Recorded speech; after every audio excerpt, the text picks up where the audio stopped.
हमारा लिटरेचर है उसको पढ़ा था, जिसमें विदुर नीति थी, शुक्ल नीति हम टच नहीं कर पाए, है ना, और नीति शतक था।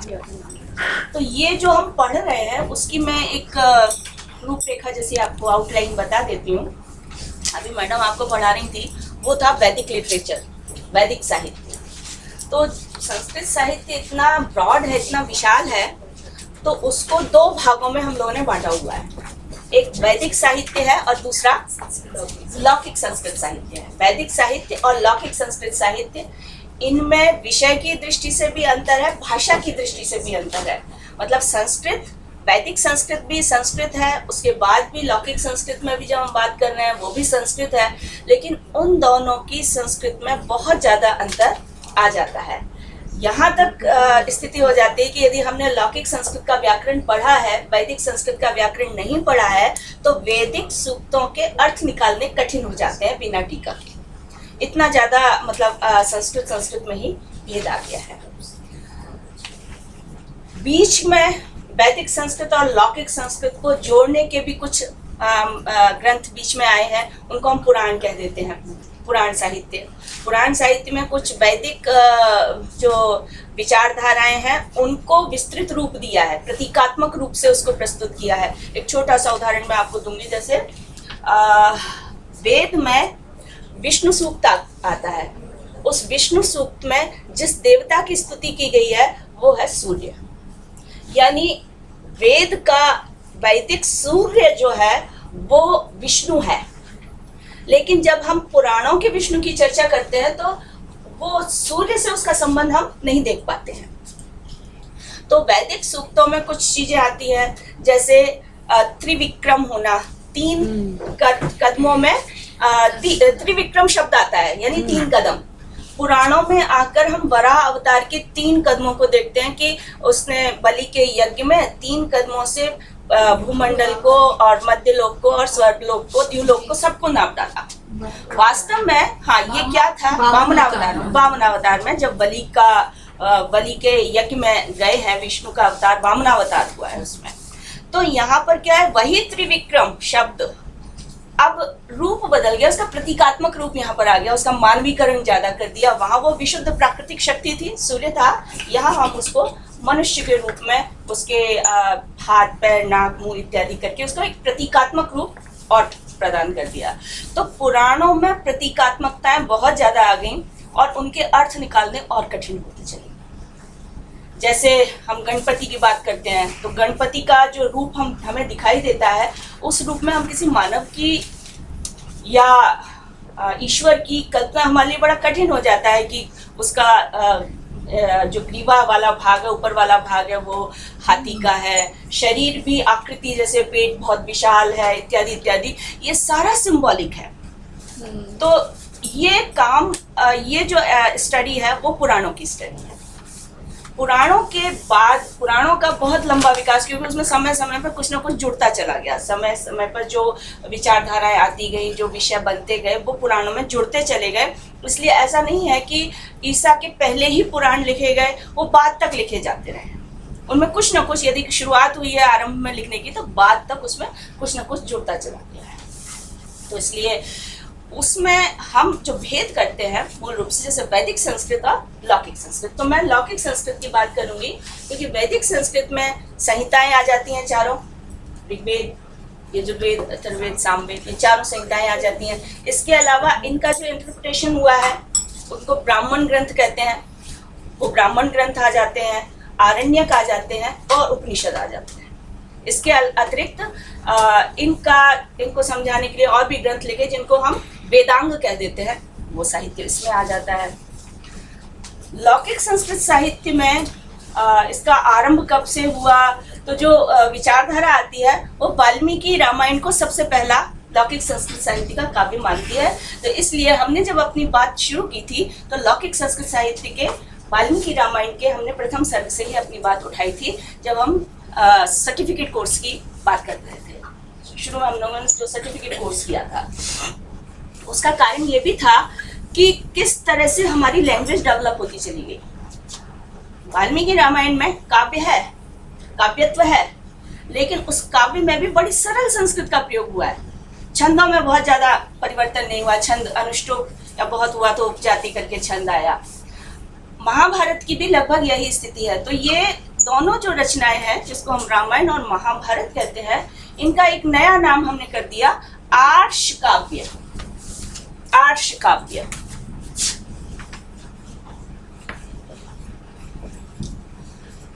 चूंकि वाल्मीकि भी ऋषि थे और महाभारत के रचनाकार वेदव्यास वो भी ऋषि थे, तो ऋषि प्रणीत होने के कारण ऋषि से जो संबंधित है उसको कहते हैं आर्ष।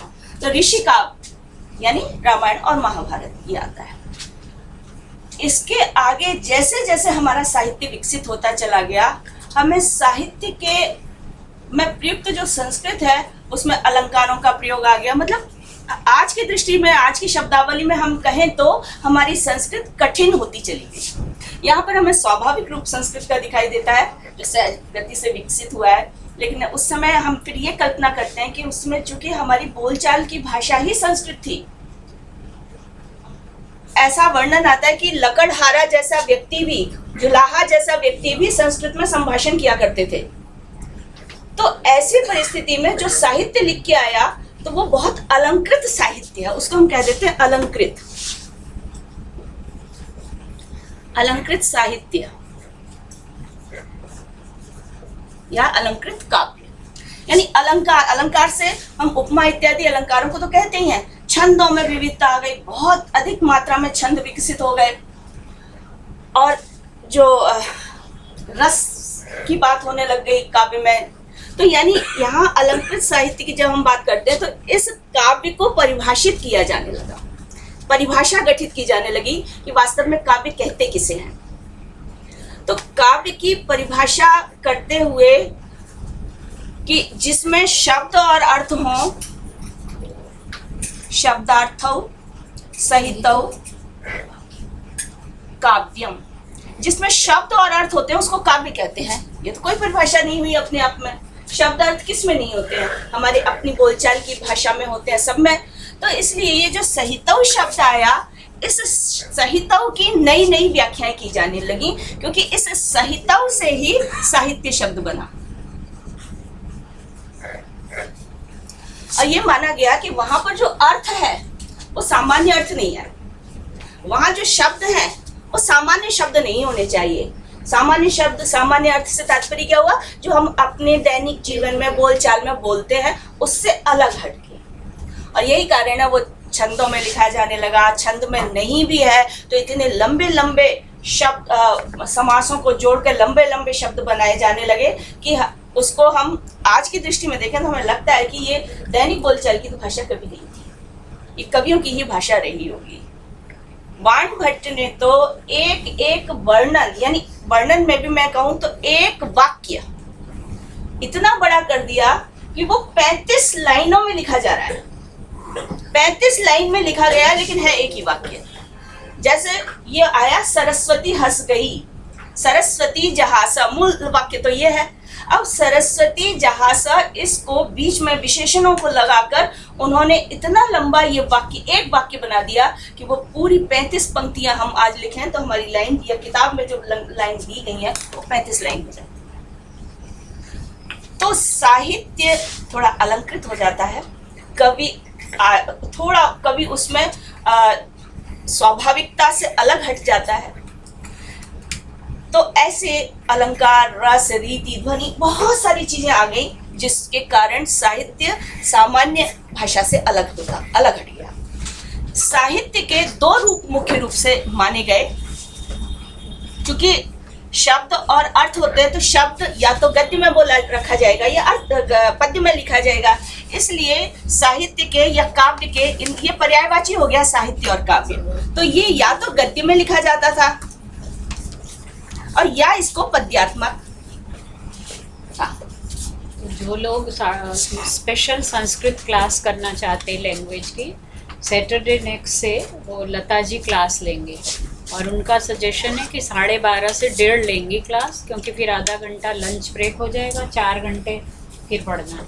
तो जो लोग पढ़ना चाहते हैं संस्कृत वो 12:30 यहाँ बता दें पहले मुझे। हाँ, नंबर दे देना, ग्रुप में ऐड कर देना नए लोगों को। सॉरी। तो या तो वो गद्य में लिखा जाता था या पद्य में लिखा जाता था, और ऐसा भी रूप होता था कि दोनों ही उसमें मिल जाए। लेकिन तीसरा रूप तो नहीं होगा ना, या तो गद्य होगा या पद्य होगा, दोनों मिलाकर लिखा जाएगा। लेकिन गद्य पद्य के अलावा कोई रूप और नहीं था। इस आधार पर काव्य के बहुत सारे भेद हुए। खाली जो शुद्ध गद्य में लिखा जाता था उसको हमने कहा गद्य काव्य, और उसमें भेद बने कथा, ये जो सबसे प्रमुख है, कथा, आख्यायिका। इनके उदाहरण जैसे कथा वाणभट्ट की कादंबरी और आख्यायिका वाणभट्ट की लिखी हुई हर्षचरित। इनमें अंतर क्या था कि कादंबरी, जिसको हमने कथा कहा, वो काल्पनिक थी, उसका कोई हिस्टोरिकल बैकग्राउंड नहीं था। कवि की कल्पना से उसमें पात्र चरित्र बना दिए गए और उसका विकास एक जन्म की, दो जन्म की, तीन जन्म की कहानियों को जोड़कर, यानी कवि की कल्पना कहाँ तक जा सकती है उसको पूर्ण स्वतंत्रता थी। उस रूप में उसने कथा बनाई। कथा को कादंबरी कहते हैं। ये किस कादंबरी तो एक रचना है, लेकिन उसकी जो स्टाइल है वो कथा है ना। दूसरी हर्षचरित आख्यायिका। आख्यायिका में हिस्टोरिकल प्लॉट लिया जाता है, जो कहानी होती है उसका बैकग्राउंड होता है, वो हिस्ट्री से ही कहीं से आता है, ऐतिहासिक है। तो राजा हर्षवर्धन का जो वृत्त है, कथानक है, वो हर्षचरित। फिर कभी इसमें भी अपनी कल्पना लगाता है, लेकिन बेस जो है वो हिस्ट्री बनती है। तो ये मूल रूप से अंतर हुआ, और ये गद्य के ही भेद हुए, गद्य का। पद्य के जैसे आपने सुने, तो संरचना की दृष्टि से महाकाव्य की आप बात करते हैं, महाकाव्य जैसे रघुवंश, कालिदास का ही रघुवंश, और भी बहुत से, कुमार संभव है, कालिदास का ही लिखा हुआ है। किरातार्जुनीयम है, भारवी का लिखा हुआ है। हर्ष का नैषधीय चरितम है। यानी बहुत रिच ट्रेडिशन है हमारे पास महाकाव्यों की, और आज भी लिखे जा रहे हैं। इवन स्वतंत्रता के बाद देखा जाए तो 300 से ऊपर महाकाव्य संस्कृत में लिखे जा चुके हैं। तो ऐसा नहीं है कि ये पहले ही लिखे जाते थे, आज बंद हो गई है ये ट्रेडिशन, आज भी लिखा जा रहा है इसमें, और बहुत बड़ी संख्या में। तो ये महाकाव्य एक स्टाइल हुआ, यानी इसकी एक वैरायटी है। महाकाव्य एक विधा है। इसके अलावा खंड काव्य बोलते हैं। खंड काव्य,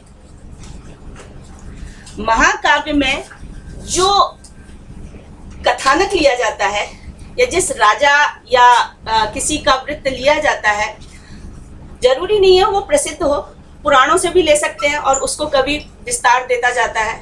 जैसे रघुवंश है, तो रघुवंश में जो पुराणों में रघु का वृत्त आता है, उसी को लेकर कालिदास ने इसको कवित्व के ढंग से प्रस्तुत किया है। अपनी अलंकृत शैली में कालिदास ने इसको डेवलप किया। खंड काव्य महाकाव्य के एक छोटे से अंश को लेता है, ज्यादा विस्तार नहीं देता। को जीवन की एक वर्ष की घटना को ले ले, उसको लेकर वो कविता में, जैसे इसको हम उदाहरण के रूप में देखें तो कालिदास का ही है मेघदूत। इसमें यक्ष और यक्षिणी ये नायक नायिका है, और इन्होंने अपने काम में प्रमाद किया, तो 1 साल के लिए अलग अलग रहने का इनको शाप मिला। उस शाप में भी 8 महीने बीत गए, बचे हुए 4 महीनों को कैसे बिताया जाए इसकी प्लानिंग, उसके लिए संदेश भेजा गया है। तो अब देखा जाए तो 1 साल की घटना, उसमें भी 8 महीने निकल चुके हैं, बचे हुए 4 महीने। तो उसमें उन्होंने भारतवर्ष का जो भौगोलिक रूट है मानसून का, उसको बेस बनाकर एक संदेश भेजने का काम, मेघ को उन्होंने मैसेंजर बनाया है और उससे संदेश भेजा है। तो ये एक विधा हो गई। एक और नहीं, महाकाव्य है, ये अलग है। मेघदूतम ये अलग एक वैरायटी है, काव्य की एक अलग स्टाइल है, शैली है, ठीक है ना। उसको खंड काव्य, तो मेघदूत खंड काव्य है, रघुवंश महाकाव्य है। मैंने ये कहा था कि जैसे महाकाव्य में तो किसी भी चरित्र के जन्म से लेकर उसका जो वैभव होता है उसका डिटेल में होता है, मृत्यु तक का भी वर्णन किया जा सकता है। यद्यपि मृत्यु को भारतीय परंपरा में स्पष्ट रूप से वर्णन नहीं करते हैं, लेकिन उसका वैभव जो विस्तार, मतलब लंबा जीवन है ना, वो पूरा लंबा जीवन आपको महाकाव्य में दिखाई देगा। जबकि खंड काव्य में एक पार्ट दिया जाता है लाइफ का, ठीक है। इसी तरह से इन दोनों के मिश्रण से, जिसको हम मिश्र काव्य कह देते हैं, मिश्र काव्य, वो है एक चंपू। चंपू मतलब जिसमें गद्य और पद्य समान रूप से आता है। जो स्टोरी डेवलप की जाती है उसमें कवि की इच्छा होती है कि जो वर्णन करना चाहे वो गद्य में कर देता है, और जब इच्छा होती है तो अपनी शैली बदल के उसको पद्य में कहने लग जाता है। तो इसमें कोई बाउंडेशन नहीं है कवि की कि क्या बात वो गद्य में रखे, क्या बात वो पद्य में रखे। तो मैम ये एग्जांपल है कि इसको बोलते हैं चंपू। मिश्र काव्य चंपू, इसके हाँ कैटेगरी का नाम है। कैटेगरी का नाम है जो मिश्र काव्य वो चंपू है। इसका उदाहरण यदि हम देखें तो भारत चंपू बहुत सारे लिखे गए हैं। भारत चंपू, भागवत चंपू, नल चंपू, इस तरह से करके बहुत सारे चंपू काव्य लिखे गए हैं। तो इसमें ये मूल रूप से हमारे 3 भेद हुए, गद्य, पद्य और मिश्र। इनका आधार क्या बन रहा है, इनमें प्रयोग क्या किया गया है, गद्य पद्य, इसके आधार भी यानी स्ट्रक्चर कैसा है इनका। इसके अतिरिक्त काव्य का एक दूसरे ढंग से विभाजन और किया जाता है।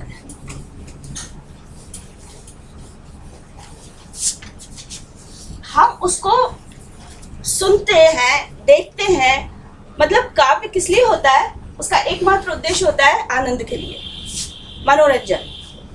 मनोरंजन के बहाने से और उद्देश्य पूरे हो जाते हैं, लेकिन मेन जो है वो आनंद की प्राप्ति कही गई है। अब ये आनंद लिया कैसे जाता है, सुन के और देख के। तो ये जो हमारी इंद्रिय संवेदना है, इस आधार पर काव्य के और विभाजन किए गए हैं।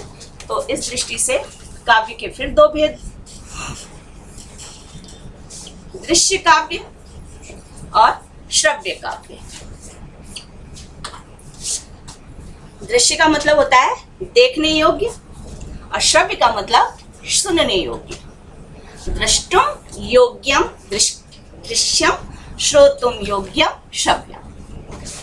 यानी ऐसी रचना जो सुनकर हमारे आनंद का कारण बने।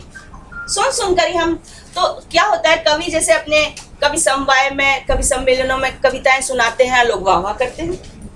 तो इस तरह से यहाँ पर आनंद कैसे मिला, सुनकर।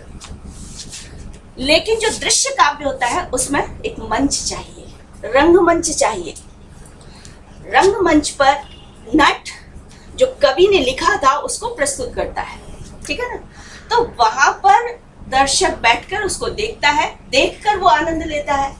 तो इसलिए आनंद का जो मुख्य आधार बना वो नेत्र बने, आंख बने, ठीक है ना। तो जो देखने योग्य होता है, देखकर आनंद का कारण बने वो दृश्य, और जो सुनकर आनंद का कारण बने उसको श्रव्य। हम नाटक की बात कर रहे हैं क्योंकि हमें आज अपने उसमें नाटकों पे आना है। तो जो ये दृश्य है, इस दृश्य काव्य के 10 भेद किए जाते हैं। उसमें सबसे मुख्य है, उसको हम कहते हैं नाटक।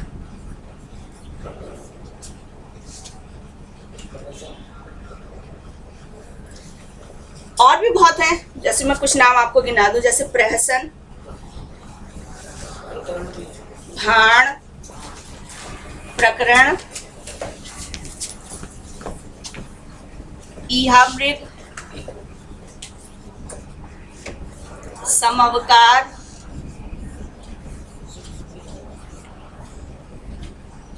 व्यायोग, वीथी,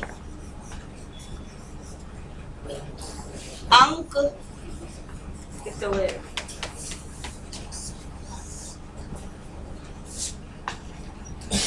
और एक है डिम।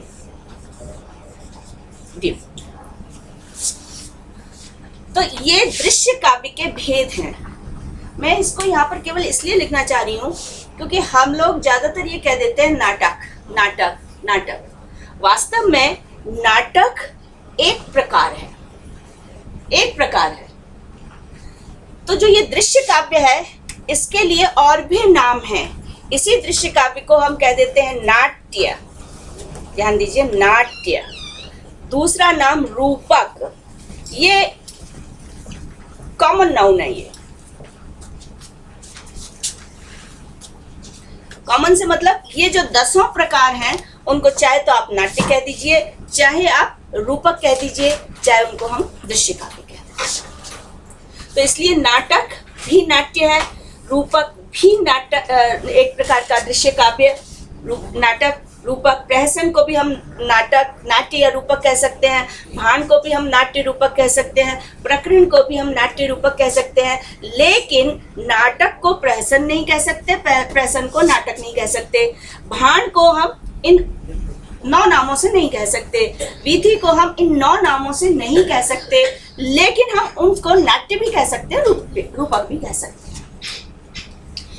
क्यों कहा जाता है ये नाट्य? तो स्वाभाविक है, नट का कर्म नट के द्वारा चूंकि प्रस्तुत किया जाता है, इसलिए ये नाट्य संज्ञा है। नाट्य संज्ञा का आधार क्या है? जो नट के द्वारा प्रस्तुत किया जाए।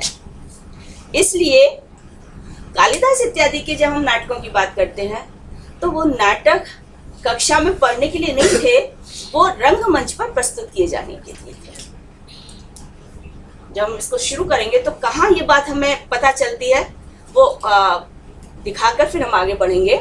तो ये नट के द्वारा जो रंगमंच पर प्रस्तुत किया जाता है वो नाट्य कहलाता है। इस नाट्य को दूसरा नाम क्या दिया हमने? रूपक। रूपक में क्या होता है? आरोप किया जाता है। रूपक इसलिए कहा जाता है, आरोप करना, किसी भी वस्तु पर किसी दूसरी चीज को रख देना। इसी से एक रूपक अलंकार काव्य में चला। उसमें क्या होता है? जैसे मुख चंद्र है तो मुख पर चंद्रमा का आरोप कर दिया। तो यहाँ पर वास्तव में नट रंगमंच पर है, लेकिन नट पर क्या आरोप कर दिया? राम, दुष्यंत इत्यादि जो हमारे कैरेक्टर्स हैं, जो भूमिकाएं हैं, उनका आरोप कर दिया जाता है। अब ये नट है ऐसा हमें नहीं लगता है, अब ये दुष्यंत है, ये राम है, ये युधिष्ठिर है, ये बात हम कहने लग जाते हैं। पर नट तो हमेशा ही किसी का रोल करेगा, बिल्कुल करेगा। फिर सभी लेकिन यदि हमें ये ध्यान रहेगा कि ये नट है, रंगमंच पर यदि हमें ये ध्यान है कि ये नट है, तो हमें रसानुभूति नहीं होगी, आनंद नहीं आएगा। तो इसलिए नट को हम किस रूप में देखते हैं? दुष्यंत के रूप में देखेंगे। नट को हम युधिष्ठिर के रूप में देखेंगे, यानी जिसका भी कथानक लिया गया है उसका आरोप कर दिया जाता है, उसकी चेष्टाओं का आरोप कर दिया जाता है। इस कारण से ये आरोप इसमें भी होता है, इसमें भी, क्योंकि सब में नट का कार्य है और सब में कोई ना कोई पात्र होता है। उन पात्रों के चरित्र का आरोप कर देने के कारण इसको रूपक कहा जाता है। तो जो प्रायः हम लोग गलती करते हैं वो ये होती है कि हम एक प्रहसन की बात करते हैं तो प्रहसन को भी हम नाटक कह देते हैं, ठीक है। भाण की बात करते हैं तो उसको, सबके अपने अलग अलग लक्षण हैं, अलग, इनको अलग किस आधार पर करते हैं? 3 बिंदुओं के आधार पर। नाटक प्रहसन नहीं है या नाटक प्रकरण नहीं है, इस बात का हम डिसाइड कैसे करें इस चीज को? तो ये 3 हमारे पॉइंट हैं जिनके आधार पर हम भेद कर सकते हैं इन सारी विधाओं में एक दूसरे के। वो 3 पॉइंट होते हैं, वस्तु, दूसरा नेता और तीसरा रस। नाटक का वस्तु नेता रस जिस प्रकार का होता है, प्रकरण का नेता वस्तु रस वैसा नहीं होता है, इसका अलग होता है, इसका अलग होता है। फिर हम इन सबको नाटक क्यों कह देते हैं? आपसे यदि हम कालिदास का परिचय, जो संस्कृत पढ़े भी होते हैं, जिन विद्यार्थियों ने, जिन स्टूडेंट्स ने पढ़ा हुआ है, और उनसे हम कालिदास की रचनाओं की बात पूछते हैं तो कहते हैं कालिदास की 7 रचनाएं। सीधा सा मतलब जो एक सर्वसम्मति से निश्चित हो चुका है। यद्यपि कालिदास के नाम से 40 से ऊपर के ग्रंथ मिलते हैं, लेकिन 7 रचनाओं के विषय में कोई विवाद नहीं है। तो उनमें 2 की चर्चा हम कर चुके थे, जिससे रघुवंश, महाकाव्य, कुमार संभव महाकाव्य, मेघदूत, खंड काव्य, गीति काव्य,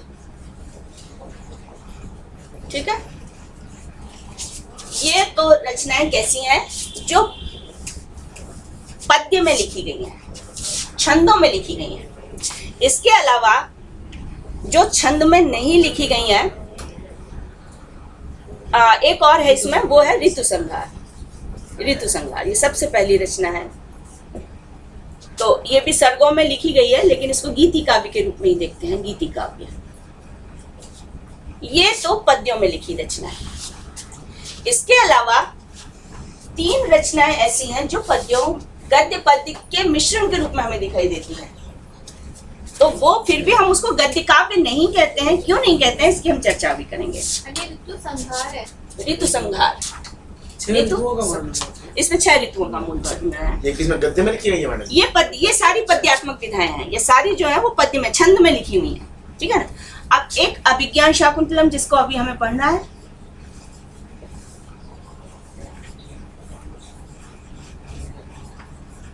अभिज्ञान शाकुंतलम, दूसरा विक्रमोर्वशीयम,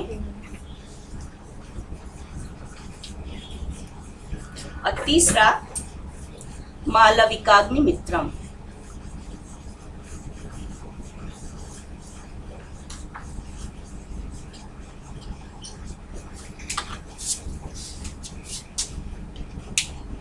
जब हम इस पर सामान्य पूछे कौन सी विधा में लिखी हुई है, किस में लिखी गई है, तो इनको हम कह देते हैं नाटक है। ये कालिदास के नाटक हैं।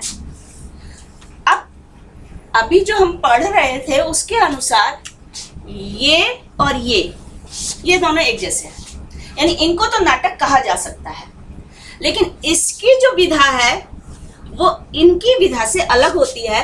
तो ये जो विक्रमोर्वशीयम है इसको त्रोटक कहते हैं, त्रोटक। क्योंकि जो आधार हमने लिया था वस्तु नेता रस, हमारे ये 10 प्रकार तो जो है वो रूपक के थे। ये जो त्रोटक है ये रूपकों में न आकर उपरूपकों में आता है, जिसमें कुछ लक्षण रूपक के भी घटित होते हैं, कुछ उसमें नृत्य वगैरह या गीत वगैरह गान ज्यादा होता है, तो इस तरह से उपरूपक विधा हो जाती है। लेकिन सामान्य रूप से कोई पूछे तो हम कहते हैं कालिदास के 3 नाटक हैं। अब ऐसा क्यों हो जाता है, क्यों हो जाता है कि भाई ये 3 ये त्रोटक होते हुए भी हम इसको नाटक ही कह देते हैं? इसका सबसे बड़ा कारण ये है कि जो नाटक है वो नाटक सर्वांगीण होता है।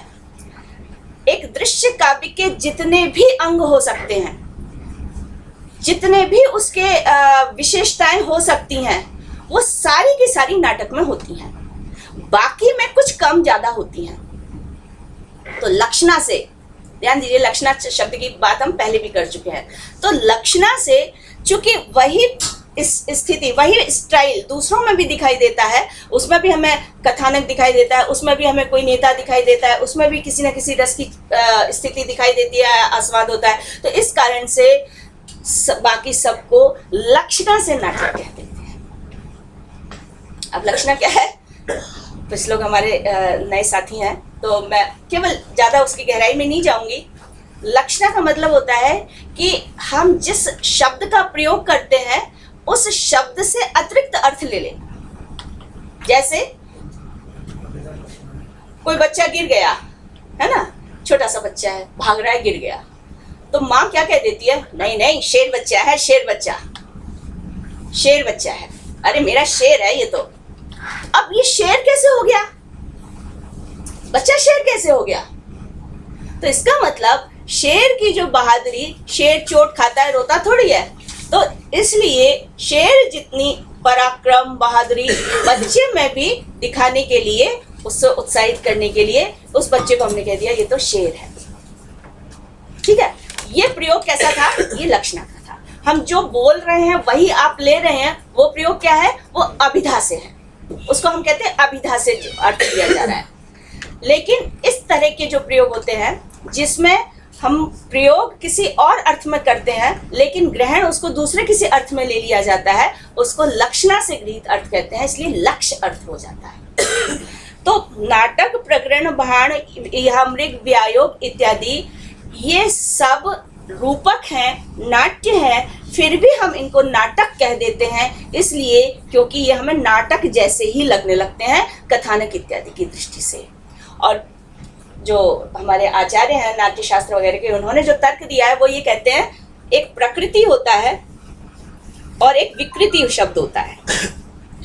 सांख्य दर्शन वगैरह में यदि आगे आप लोग पढ़ना चाहें तो पढ़ेंगे। प्रकृति और विकृति। प्रकृति कहते हैं मूल कारण। तो नाटक में सारे लक्षण दिखाई देते हैं, इसलिए नाटक प्रकृति है। बाकी में उनकी तुलना में कुछ कम होते हैं और नाटक से ही उनका विकास होता है, इसलिए उनको विकृति नाट्य कह देते हैं।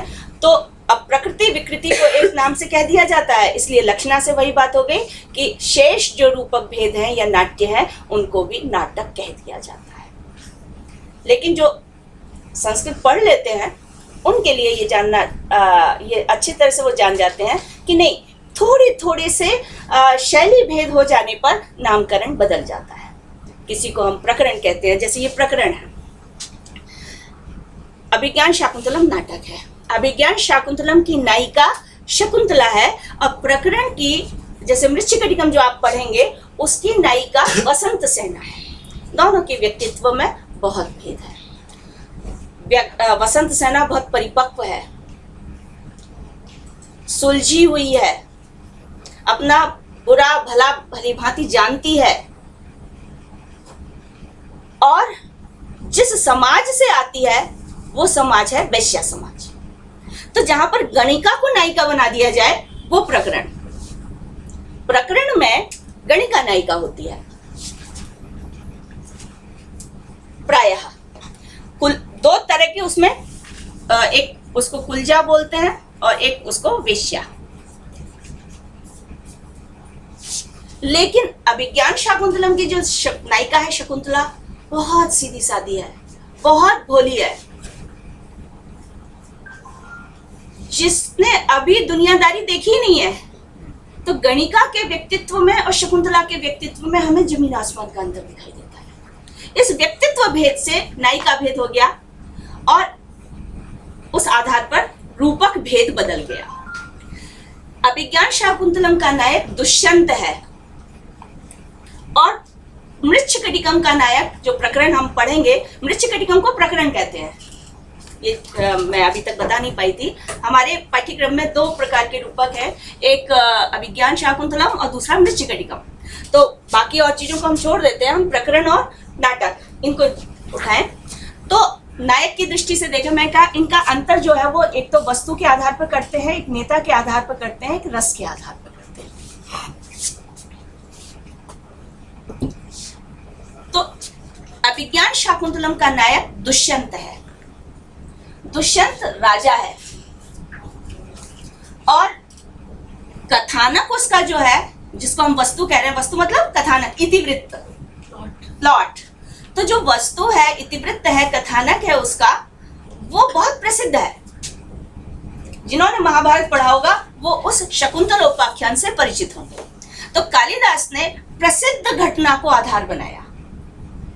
जो शकुंतला का उपाख्यान महाभारत में मिलता है, और न केवल महाभारत में मिलता है, वो वायु पुराण में भी मिलता है, वो विष्णु पुराण में भी मिलता है, वो पद्म पुराण में भी मिलता है। और यदि हम इनको इनमें तो बहुत स्पष्टता के साथ मिलता है कि भरत, शकुंतला, दुष्यंत, इनका संबंध, कण्व आश्रम, मेनका विश्वामित्र के द्वारा उसका जन्म, ये सारा घटनाक्रम मिलता है। लेकिन इसका जो संक्षिप्त रूप है, बहुत जिसका हम कह देते हैं बीज रूप में, वो ऐतरेय ब्राह्मण में मिलता है, शतपथ ब्राह्मण में मिलता है, बहुत संक्षेप में दौष्यंती शब्द करके पुकार रहे हैं। वहां पर भरत को, दुष्यंत का, शकुंतला का जो पुत्र होता है उसको भरत के नाम दिया गया है, सर्वदमन नाम दिया है। वहां वो दौष्यंती कहते हैं दुष्यंत का पुत्र। और शतपथ ब्राह्मण में शकुंतला को अप्सरा कहा है। अप्सरा की पुत्र है दौष्यंती, और उसने नाटपित जगह में उसको उत्पन्न किया, इतना भी वर्णन आ जाता है। तो इसका मतलब बहुत बीज रूप में हमें वेदों में और वैदिक साहित्य में इसका जो संक्षेप रूप मिला था, उसको व्यास ने बहुत बढ़ा दिया और उसको आदि पर्व में, महाभारत के आदि पर्व में उसको 4 अध्यायों में, लगभग 4 अध्यायों में उसको डाला है। उस कथानक को लेकर कालिदास ने अपनी कल्पना से उसमें नए नए परिवर्तन कर दिए। तो आज हम जिस अभिज्ञान शाकुंतलम की बात करते हैं, हमें वो शकुंतलोपाख्यान से जो महाभारत का है बहुत अलग दिखाई देता है। फिर भी हम ये कहते हैं कि महाभारत से कालिदास ने प्रेरणा ली है, या कालिदास के इस अभिज्ञान शाकुंतलम का आधार क्या है? महाभारत। तो प्रायः जो नाटक होता है वो किसी प्रसिद्ध घटना को लेकर, जो प्रसिद्ध इतिवृत्त है उसको लेकर, इसलिए कहा जाता है नाटकम ख्यात वृत्तम। नाटक में ख्यात इतिवृत्त होता है, प्रसिद्ध इतिवृत्त होता है। इसका मतलब ये हुआ कि पाठक उस कथानक से पहले से परिचित होना चाहिए। प्रकरण में जो कथानक लिया जाता है वो कवि कल्पना से होता है। ये दोनों का अंतर है। तो वसंत सेना कौन थी? चारुदत्त कौन था? इसका नायक चारुदत्त है। चारुदत्त कौन था? कोई नहीं जानता। कहाँ से इसका कवि ने स्रोत ग्रहण किया होगा, कुछ पता नहीं। तो कथानक में अंतर हो गया। अभिज्ञान शाकुंतलम का कथानक है प्रख्यात, प्रसिद्ध, और मृच्छकटिकम का कथानक है उत्पाद्य। इसका जो बराबर का शब्द होता है, यानी जो जिसका कोई ऐतिहासिक स्रोत नहीं है, उसको कहा जाता है उत्पाद्य। जिसको हम और सरल शब्दों में कहें तो कवि कल्पना से उत्पन्न, उत्पाद्य। तो मृच्छकटिकम, उत्पाद्य। तो ये कथानक की दृष्टि से दोनों का भेद हुआ, एक प्रख्यात है, एक उत्पाद्य है। नायक की दृष्टि से वहां दुष्यंत है या चारुदत्त है, दोनों का व्यक्तित्व भेद है। दुष्यंत राजा है, प्रसिद्ध है, तो नाटक के नायक को जो नियम बनाया गया था नाट्य शास्त्र में, उसको राजर्षि होना चाहिए, राजवंश का। तो नाटक जितने लिखे गए हैं उसमें किसी राजवंश के कैरेक्टर को लिया जाता है। लेकिन प्रकरण में जो नायक लिया जाता है वो सामान्य श्रेणी का होता है। तो चारुदत्त एक ब्राह्मण है और वो भी दरिद्र, सब कुछ उसने दान कर दिया है, अब उसके पास कोई धन भी नहीं है। तो यहाँ पर वसंत सेना जो वैश्या है, जो बहुत समृद्ध है, उज्जैनी की प्रसिद्ध गणिका है, उसका गरीब चारुदत्त के साथ प्रेम दिखाया है, और निष्काम प्रेम, ऐसा नहीं कि कोई स्वार्थवश जुड़ा है।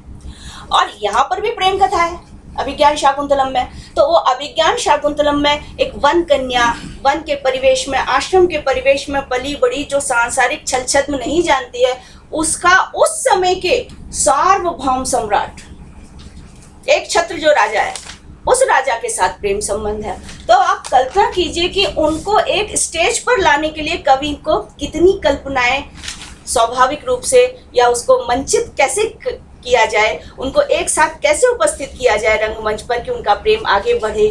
तो ये सारा कालिदास का कौशल है। इसलिए शकुंतलोपाख्यान को हम कह देते हैं कथा, और कालिदास के द्वारा जो अभिज्ञान शाकुंतलम लिखा गया है उसको हम कह देते हैं प्ले राइटिंग या स्क्रीन प्ले, पटकथा, स्क्रिप्ट। उसको मंचन की दृष्टि से दोबारा लिखा गया, वही नहीं है जो शकुंतलोपाख्यान का है, उसको मंचन की दृष्टि से दोबारा लिखा गया है। और यही विशेषता है कालिदास की कि उस कहानी में और इस कहानी में इतना अंतर आ जाता है कि हम व्यास के द्वारा लिखी हुई कहानी को भूलने लगते हैं। इतनी सहज स्वाभाविक गति से कालिदास अपने अभिज्ञान शाकुंतलम को आगे बढ़ाता है। तो ये नायक भेद, यानी एक में राजर्षि होता है और दूसरे में सामान्य। सामान्य से तात्पर्य कोई ब्राह्मण भी हो सकता है जाति से, कोई वैश्य भी हो सकता है, कोई अमात्य भी हो सकता है, और भी कोई जो है किसी भी तबके का जुड़ा हुआ व्यक्ति है, वो उसका नायक बनाया जा सकता है, आम आदमी। तो संस्कृत पर ये ब्लेम किया जाता है कि संस्कृत में तो राजाओं की कहानी, इसके अलावा कुछ है ही नहीं। ऐसा नहीं है। हमारे एक विधा को हमने लिया है जिसमें नाटक में एक राजर्षि की बात आती है, लेकिन बाकी और विधाएं, और विधाओं में हाँ, जैसे समअवकार है, व्यायोग है, डिम है, इसमें देवता और मनुष्य पात्र बनते हैं।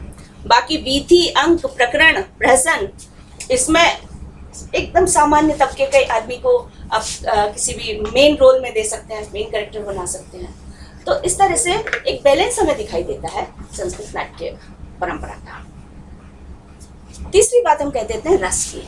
रस के आधार पर भी भेद किया जाता है। तो जो अभिज्ञान शाकुंतलम है उसमें श्रृंगार रस है, और यहाँ पर भी श्रृंगार रस है। रस की दृष्टि से तो ये हमें ऊपर से तो देखने में तो ऐसा लगता है कि दोनों में ही श्रृंगार रस है, लेकिन नाटक के लिए 2 रसों की छूट दी गई है कि या तो श्रृंगार रस हो या वीर रस हो। श्रृंगार और वीर रस में से एक प्रधान और गौण की भी एक कल्पना हमारे को संस्कृत साहित्य में मिलती है कि कोई भी रचना लिखी जाती है तो उसका एक बेस इमोशन होता है, बेस होता है, मतलब उसको हम कह देते हैं अंगी रस, और बाकी उसको बढ़ाने के लिए, इसको सपोर्ट करने के लिए, इसका पोषण करने के लिए और भी रस आते हैं, जिसमें हम 8 अन्य रसों की बात करते हैं। एक तो अंगी हो जाएगा, इस तरह से 8 और 1 9 रस संस्कृत में आते हैं। तो एक अंगी होता है और बाकी अंग होते हैं। तो नाटक में अंगी कौन से रस हो सकते हैं? श्रृंगार और वीर। लेकिन प्रकरण में केवल श्रृंगार रस ही अंगी होता है, बाकी सपोर्ट में कोई भी रस आ सकता है। तो ये अंतर हुआ। अब मान लीजिए जैसे शाकुंतलम और मृच्छकटिकम है, तो क्या रस की दृष्टि से दोनों एक ही प्रभाव छोड़ते हैं सहृदय पर, पाठक पर या दर्शक पर? रस किसके लिए होता है? रस कोई शकुंतला दुष्यंत के लिए नहीं है, वो उसको जो देखने वाले हम दर्शक हैं उनके लिए रस है। तो शाकुंतलम के माध्यम से जिस श्रृंगार रस का इम्पैक्ट पड़ता है दर्शक पर, और मृच्छकटिकम के माध्यम से जिस श्रृंगार रस का प्रभाव पड़ता है, क्या दोनों की अनुभूति एक जैसी होती है? नहीं। इसलिए प्रायः यहाँ पर धर्म सम्मत श्रृंगार की बात की जाती है नाटक में। तभी उसके आधार पर, क्योंकि कोई ना कोई संदेश जाना है, तो जो प्रयोजन है वो धर्म, अर्थ और काम। ये नाटक की दृष्टि से ये मोक्ष को नहीं कहते हैं, क्योंकि नाटक में चूंकि एक्शन, एक्टिंग ये ज़्यादा होते हैं, क्रियाएं ज़्यादा होती हैं, और मोक्ष में सब कुछ छोड़ना पड़ता है। तो इसलिए धर्म, अर्थ और काम। लेकिन ये अर्थ काम कभी भी धर्म से अलग हटके नहीं होते हैं, धर्म सम्मत होते हैं। कैसे होते हैं मैं अभी अभिज्ञान शाकुंतलम की जब चर्चा करूंगी तो बताऊंगी। यद्यपि मैडम मुझे मना कर गई हैं कि ऐसा मत पढ़ाना, लेकिन मैं पढ़ाऊंगी। कालिदास को समझना है हमें। कालिदास ऊपर से जब पढ़ते हैं तो लगता है श्रृंगारी है, लेकिन उस श्रृंगार को मूल बना के कालिदास ने इतने बड़े बड़े संदेश दे दिए हैं। उन संदेशों के आधार पर हम कहते हैं यदि हमें पूरी भारतीय संस्कृति यदि एकदम से चित्रित कहीं मिलती है तो वो कालिदास के लिटरेचर में ही मिलती है।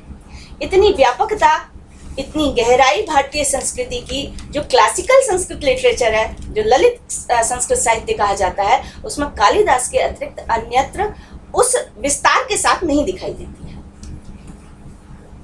तो अभिज्ञान शाकुंतलम श्रृंगार रस प्रधान है और ये भी श्रृंगार प्रधान है, लेकिन इसमें अर्थ और काम ये मुख्य हो गए हैं और इसमें धर्म श्रृंगार ये प्रधान हो गया है।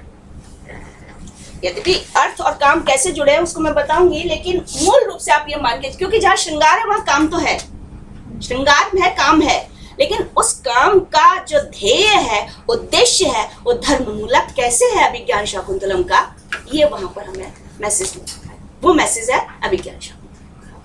तो ये एक आउटलाइन थी हमारी कि नाटक किसे कहते हैं। तो इसलिए संक्षेप में यदि हम कहें तो जिसमें प्रख्यात कथानक हो वो नाटक। प्रख्यात कथानक है तो नायक भी कैसे होगा? प्रख्यात ही होगा।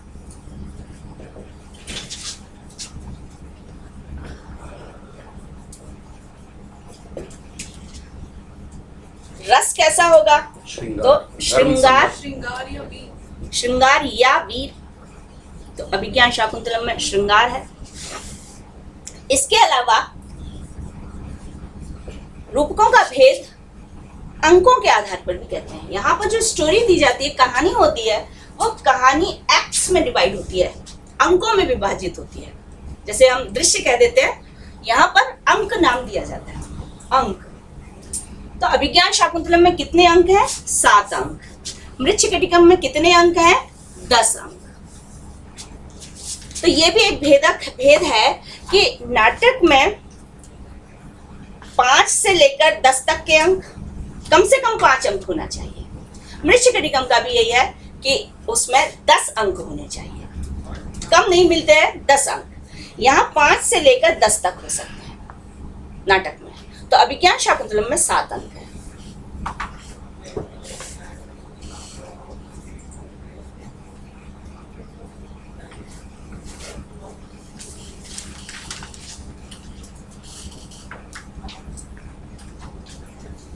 उसको अब हम आगे उस रूप में देखते हैं। तो ये चीज़ मेरे ख्याल में एक आउटलाइन मोटा मोटा है नाटकों का, वो आपको समझ में आया होगा।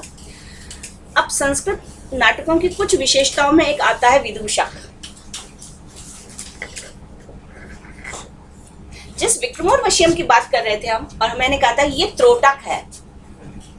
त्रोटक के लक्षण में ये माना जाता है, क्योंकि वो कालिदास से रिलेटेड है इसलिए मैं इसको चर्चा कर रही हूँ, कि जिसमें विषम संख्या में अंक होते हैं, यानी 5, 7, 9 ये अंक संख्या होती है त्रोटक की।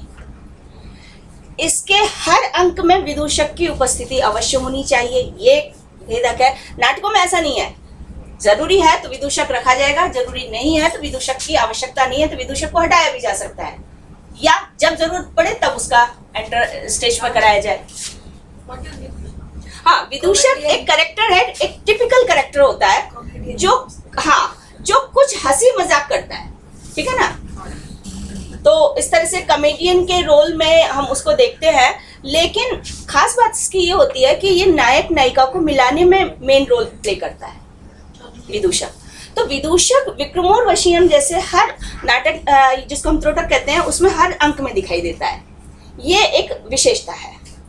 इसके अलावा विक्रमोर्वशीयम के जो कैरेक्टर्स हैं, जो पात्र हैं, वो देव कोटि के और मनुष्य कोटि के मिक्सचर होते हैं। उनमें कोई नियम नहीं है कि आप किसको देवता को आप नायक बनाएंगे या नायिका बनाएंगे, उसमें कोई नियम नहीं है, लेकिन दोनों का मिश्रण होना चाहिए। तो यहाँ पर जो उर्वशी है वो अप्सरा है, नायिका है, और पुरुरवा जो है वो यहाँ का नायक है, तो वो मनुष्य है। तो इस तरह से कुछ अंतर कथानक वस्तु और रस को लेकर, रस यहाँ पर भी श्रृंगार रस है, तो इस आधार पर उसका जो स्ट्रक्चर है इसको लेकर इसको भेद किया जाता है। फिर भी मैं कहती हूँ यदि सामान्य कहते हैं तो हम इनको नाटक शब्द से कह देते हैं। ये लिखते हुए सोच के किया था या बाद में ये कैटेगराइज किया गया है? कालिदास के नाटकों को पढ़ के ऐसा लगता है कि उन्होंने भरत का नाट्यशास्त्र जरूर पढ़ा, क्योंकि विक्रमोर्वशीयम में तो वो भरत को याद भी कर रहे हैं। मुनिना भरतेन यह प्रयोग, इस तरह से मुनि भरत ने जो प्रयोग किया उसके अनुसार। तो इसलिए मुझे लगता है कि आरंभ में तो सहज गति से विधाएं विकसित हुई होंगी, लेकिन उनमें उसको एक शास्त्र सम्मत रूप देने का काम भरत मुनि ने किया था, जो लगभग ईसा पूर्व 2री शताब्दी भरत की मानी जाती है। कालिदास की हम ईसा पूर्व 1म शताब्दी मानते हैं। ईसा पूर्व 1म शताब्दी और भरत का समय लगभग ईसा पूर्व 2य शताब्दी। और भरत ने एक लंबी ट्रेडिशन को अपने नाट्यशास्त्र में कोट किया है। ऐसा लगता है कि शायद उनसे पहले जो 400-500 सालों का जो नाट्य का स्वरूप रहा होगा, उसमें कुछ फोक ड्रामा भी रहे होंगे, कुछ उसके समाज के जो कहते हैं गली नुक्कड़ों में जो चलते रहे, उन सबको उन्होंने शास्त्र सम्मत रूप प्रदान करने का कोशिश की थी। तो इसलिए भरत के नाट्यशास्त्र को पढ़कर कालिदास ने अपनी रचनाएं लिखी थी, ऐसा विद्वानों का मानना है। लेकिन कालिदास से पहले एक और नाटककार हुए भास। भास ने भरत को बहुत अधिक फॉलो नहीं किया है, और भास का समय हम कालिदास से और भरत से भी पहले मानते हैं। तो स्वाभाविक है कि भरत को उन्होंने फॉलो नहीं किया, लेकिन फिर भी कुछ ना कुछ ट्रेडिशन भास के समय में भी था, इसलिए उनकी रचनाएं बहुत व्यवस्थित रूप से आगे बढ़ती है। तो अब हम चलते हैं अभिज्ञान शाकुंतलम की नांदी पर आते हैं। संस्कृत के नाटकों की कुछ रूढ़ियां हैं, वही मैं बता रही हूँ। संस्कृत नाटकों में कुछ रूढ़ियों का पालन किया जाता है। अब रूढ़ियां क्या है? कुछ ट्रेडिशंस हैं जो हर नाटककार फॉलो कर रहा है। उसमें पहला जो है वो है नांदी, उसको कहा जाता है मंगलाचरण। इसके अलावा प्ररोचना, जो कालिदास के ड्रामा में ही हम मेन रूप से देखेंगे, बाकी और भी बहुत सारी चीजें होती हैं, मैं उनकी चर्चा नहीं करूंगी। इन रूढ़ियों में 22 अंगों की बात की जाती है, यानी जब नाटक शुरू होता है तो नाटक शुरू होने से पहले ये 22 क्रियाएं की जाती हैं। अब वो बहुत सारी हो गई, तो धीरे धीरे वो लुप्त होती चली गई। हम 10वीं शताब्दी तक जब हमारे नाट्य शास्त्र के ग्रंथ लिखे जा रहे हैं, उनमें से उन्होंने अधिकांश लुप्त कर दिए, क्योंकि बहुत लंबा उनका विस्तार हो जाता था। तो और बहुत लंबी नाटक देखने के लिए जो दर्शक उत्सुक बैठे हुए हैं, उनके सामने आप इन रूढ़ियों का पालन करने लग जाए तो उनको रुचि नहीं आती है। हम जब टीवी सीरियल या टीवी में कोई पिक्चर देखने बैठते हैं, या हमारे हाथ में रिमोट होता है, तो उसके जो कैरेक्टर्स आ रहे हैं, इन सबको हम आगे बढ़ाते चले जाते हैं, क्यों? हमें उसमें इतना इंटरेस्ट नहीं होता, हम सीधी कहानी पर आना चाहते हैं, मूल कथा। तो इसलिए बहुत सारी रूढ़ियां तो खत्म हो गई, फिर भी जो बाद तक पालन की जाती रही, उनमें एक तो है नांदी, दूसरा है प्ररोचना, और तीसरा है प्रस्तावना। बिना नांदी के, बिना प्ररोचना के, बिना प्रस्तावना के कोई भी संस्कृत का नाटक, चाहे वो 10 प्रकारों में से कोई भी प्रकार हो, शुरू नहीं किया जाता है। तो नांदी क्या है? मंगलाचरण। इसका मतलब होता है नंदयति, इसी से आनंद इत्यादि शब्द बने हैं, नंदयति इति, जो आनंदित करे वो नंद। मान लीजिए थिएटर में, रंग मंडप में दर्शक भरते चले जा रहे हैं और पर्दा पड़ा हुआ है, जैसे ही मंगलाचरण का गीत शुरू होता है, सब उधर अट्रैक्ट होने लग जाते हैं। अब नाटक शुरू होने वाला है, एक तरह का आनंद आता है। इसके अलावा भी इसको कुछ टेक्निकल इसकी जो डेफिनेशन की गई थी कि इसमें उस समय राजा की स्तुति की जाती थी, देवता की स्तुति की जाती, तो उस दृष्टि से वो लोग आनंदित हो जाते थे, और दर्शक इसलिए आनंदित हो जाते थे कि बस अब नाटक शुरू होने वाला है। तो ये ना। दूसरा है प्ररोचना। प्ररोचना में जो मूल धातु है, जिससे हम इसका अर्थ पकड़ हमें आए, वो है रुच धातु। रुच से ही रुचि शब्द बना है। तो नाटक के प्रति जो प्ले किया जाना है, जो एक्ट होना है, उसके प्रति रुचि उत्पन्न हो जाए, यानी एक तरह से अट्रैक्शन हो जाए। तो वो रुचि उत्पादन की भी कुछ क्रियाएं होती थी, उनको हर नाटककार अपनी रचना में स्थान देता है, ताकि तो वो क्या क्या होता था, उसमें कुछ विशेष चीजें होती थी, जैसे कवि की प्रशंसा। आज जब पिक्चर रिलीज होती है तो इसका स्क्रिप्ट राइटर कौन है, किसके द्वारा लिखा गया है, ठीक है, निर्माता कौन है, ये बहुत सारी चीजें विज्ञापन में आती हैं। तो माइंड सेट होता है, अच्छा इस डायरेक्टर की है तो ये बहुत अच्छी पिक्चर बनेगी, ये ऐसा मान।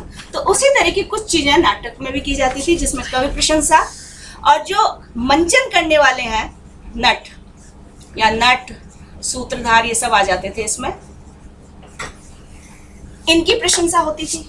जो एक्टर्स होते थे, नट से मतलब एक्टर, जो वहां पर अलग अलग प्रकार के रोल प्ले कर रहे हैं, वो तो उनका जो डायरेक्टर होता था, वो सूत्रधार कहा जाता था, उसको सूत्रधार कहते थे। तो हर एक नाटक में सूत्रधार एंटर करता है नंदी के बाद, और वो प्ररोचना का काम करता है। उसमें कवि की प्रशंसा, मंच और इसके जो मंचन करने वाले हैं उनकी प्रशंसा करता था, कथानक की भी कर देता था। और सबसे ज्यादा जो प्रशंसा जिस सभी नाटकों में मिलती है, वो है सभा की। सभा मतलब सभ्य, ऑडियंस, उनकी प्रशंसा जरूर करता था, क्योंकि टमाटर अंडे तो वही फेंकते हैं। तो इसलिए सबसे पहले कि बड़े यहाँ पर जो लोग इकट्ठे हुए हैं बड़े सभ्य हैं, वो जो चीज यहाँ प्रस्तुत की जानी है उसको भली भांति समझते हैं करके वो इस तरह की उनकी प्रशंसा करता था, ताकि वो शिष्ट होकर बैठ जाए। सभा का मतलब ही है, सभ्य का मतलब शिष्ट, जो सभा के योग्य होता है वो सभ्य कहलाता है। इसी से सभ्यता शब्द आगे चला। कल्चर्ड, ऐसा नहीं है अंडा टमाटर लेकर आके फेंकने वाले बैठ जाए, बड़े शिष्ट लोग यहाँ पर हैं, ऐसे करके उनकी प्रशंसा करता था, और उसके बाद फिर नाटक शुरू होता था। तो ये कुछ चीजें, ये सारी चीजों की चर्चा प्ररोचना के अंतर्गत होती थी। और उसके बाद होता था प्रस्तावना। संस्कृत नाटकों पर बहुत बड़ा ब्लेम जो किया जाता है वो ये है कि इन्होंने एक नाटक के लिए जो 3 खास चीजें मानी जाती हैं, यूनिटीज बोलते हैं उनको, 3 यूनिटीज, और उसमें टाइम, स्पेस, संकलन जिसको हिंदी हम लोग बोलते हैं, तो टाइम, स्पेस और एक्शंस, ये 3 चीजें, इनमें अन्विति माने मेल नहीं है ऐसा माना जाता है। यानी नाटक का किस बैकग्राउंड में चल रहा है पता ही नहीं चलता है, ये ब्लेम होता है, संस्कृत के नाटकों पे किया जाता है। फिर एक दृश्य जो है स्वर्ग का होगा और एक दृश्य किसी आश्रम का हो जाएगा, तो अब मंच, रंगमंच को कैसे सजाया जाएगा उसके लिए, ये दूसरी बात की जाती, उसकी प्रॉब्लम आती थी। और तीसरा, चूंकि ये 7-7 अंकों के 10-10 अंकों के बड़े बड़े नाटक होते हैं, तो उनमें जो एक्शंस होते हैं वो एक दूसरे से कहीं ना कहीं टूट जाते हैं, मेल नहीं खा पाते हैं। लेकिन जब कालिदास के नाटकों को पढ़ते हैं तो हमें लगता है कि जो स्पेस की बात की जा रही है, स्पेस डिफरेंट है, बहुत अलग अलग है। कोई मतलब एक समय में हमें एक दृश्य के लिए ही आश्रम के रास्तों में भागता हुआ रथ, हिरण का दौड़ता हुआ जाना, ये सब भी हो रहा है। वहाँ रुक जाता है, फिर वो अपने रथ को विदा कर देता है, पैदल पैदल जाता है, तो वो रास्ता। और उसके अलावा जो मेन थीम है एक वाटिका की, एक गार्डन की, वो अब एक साथ इतने दृश्य कैसे जल्दी जल्दी बदल सकते हैं। तो इसलिए ऐसा कहा जाता है, मैं उसका समय पर जब हम पढ़ेंगे तो जवाब दूंगी कि ये ब्लेम का, इसका किस तरह से समायोजन हमारे नाट्यशास्त्री करते हैं। तो यहाँ पर जो प्रस्तावना है वो प्रस्तावना ही टाइम पीरियड को बता देती है कि किस बैकग्राउंड में हमारी आगे की घटना कथा वस्तु चलेगी। तो इसलिए जिस तरह से हिंदी में या इंग्लिश में पहले एक बता देते हैं कि ग्रीष्म का काल है ना, या नदी का किनारा है, इस तरह का बताया नहीं जाता, वो सब चीज प्रस्तावना में सूचित कर दी जाती है। और संस्कृत का जो सभ्य था, नाटक का जो सभ्य होता था, ऑडियंस जो होती थी, वो इसमें इतनी परफेक्ट होती थी कि उस वर्णन को पढ़कर वो उसी तरह का क्रिएशन अपने दिमाग में, इमेजिनेशन कर लेती थी। नहीं, यहाँ हाँ भाई, नाटक तो देख रहा है ना, हर चीज तो सुनी ही नहीं जाएगी, बहुत चीजें देखकर होती हैं, बहुत चीजें सुनकर होती हैं। तो वर्णन हो रहे हैं, वर्णनों से वो अनुमान लगा लेता था, अच्छा ये जो है वो जंगल का रास्ता है, यहाँ रथ भाग रहा है, ऊबड़ खाबड़ भूमि में रथ चल रहा है। अब वो कौशल ऐसा है कि यदि कालिदास ने ईसा पूर्व प्रथम शताब्दी में वो नाटक लिखा था, तो उसमें वो क्वालिटी है कि आज जब उसमें कोई पिक्चर बनती है तो वो उस दृश्य को क्रिएट करने में कोई प्रॉब्लम ही नहीं है, कोई प्रॉब्लम नहीं है, क्यों हमारे पास साइंस इतनी डेवलप हो गई है कि उस सारे सीन को बहुत इजीली दिखाया जा सकता है। इवन मंच पर भी जो है लाइट इफेक्ट देकर उसको इजीली उसको किया जा सकता है। तो प्रस्तावना में एक तो ऋतु की चर्चा आ जाती है, ऋतु विशेष जो वातावरण क्रिएट कर देती है, ठीक है ना। और इसी के माध्यम से कथानक को कभी सूचित किया जाएगा, कभी पात्र के विषय में कि कौन सा पात्र अब आएगा। तो इस विधि से कथानक को सूचित करके ये जो सूत्रधार है वो तो निकल जाता था रंगमंच से, और जो मेन थीम है, मेन स्टोरी है, वो चलती है। तो ये हमारी ट्रेडिशन है जो हमें लगभग सब रूपों में दिखाई देता है। आप चाहें तो अब मैं थोड़ी सी चर्चा नांदी की कर लेते हैं। आपके पास वो मैंने उसमें व्हाट्सएप किया है, उसको आप देख सकते हैं। सिर्फ नांदी की या अभिज्ञान शाकुंतलम की नांदी? अभिज्ञान शाकुंतलम की नांदी। अभिज्ञान शाकुंतलम पर अब हम आ जाते हैं। अभिज्ञान शाकुंतलम की नांदी में आप वर्ड पर ध्यान मत दीजिएगा, क्योंकि थोड़ा आपको कठिन लग सकता है, जिनका बैकग्राउंड अभी संस्कृत का नहीं है। उसकी मेन थीम क्या है वो आप देख लीजिए, और उसकी विशेषता क्या है, खासियत क्या है, जिसको हम कह देते हैं अभिज्ञान शाकुंतलम की नांदी या सृष्टि, सृष्टुराध्या। तो मैं कुछ शब्द लिखते चली जाती हूँ। इसमें जो मूल नांदी में क्या होता है, देवता की स्तुति की जाती है, किसी राजा की स्तुति हो जाती है, और जो बैठने वाले दर्शक हैं उनके लिए मंगल कामना की जाती है। इसलिए नांदी को मंगलाचरण भी कह देते थे, ठीक है। मंगलाचरण 3 तरह के होते थे, या तो आशीर्वाद के रूप में होती थी, वो आशीर्वाद के रूप में मंगलाचरण किया जाता था, यानी दर्शकों के लिए, पात्र इत्यादि के लिए आशीर्वाद मांग लिया जाता था देवता से, या नमस्कार, देवता को नमस्कार किया जाता था, इसको नमस्कारात्मक हम कहते हैं।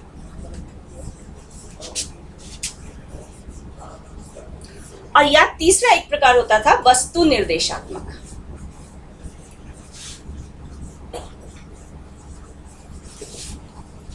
अभिज्ञान शाकुंतलम की जो नांदी है वो है आशीर्वादात्मक।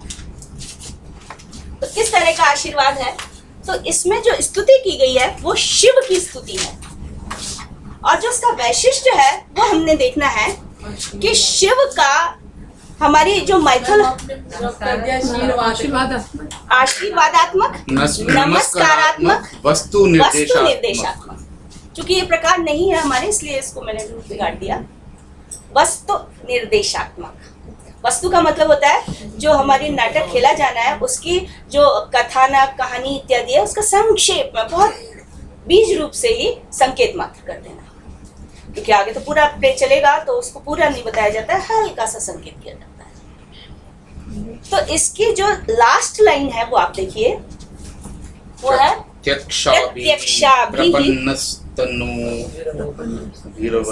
इसको मैं अलग अलग करके लिखती हूँ ताकि आपको समझने में आसानी रहे। प्रत्यक्षाभिः प्रपन्नः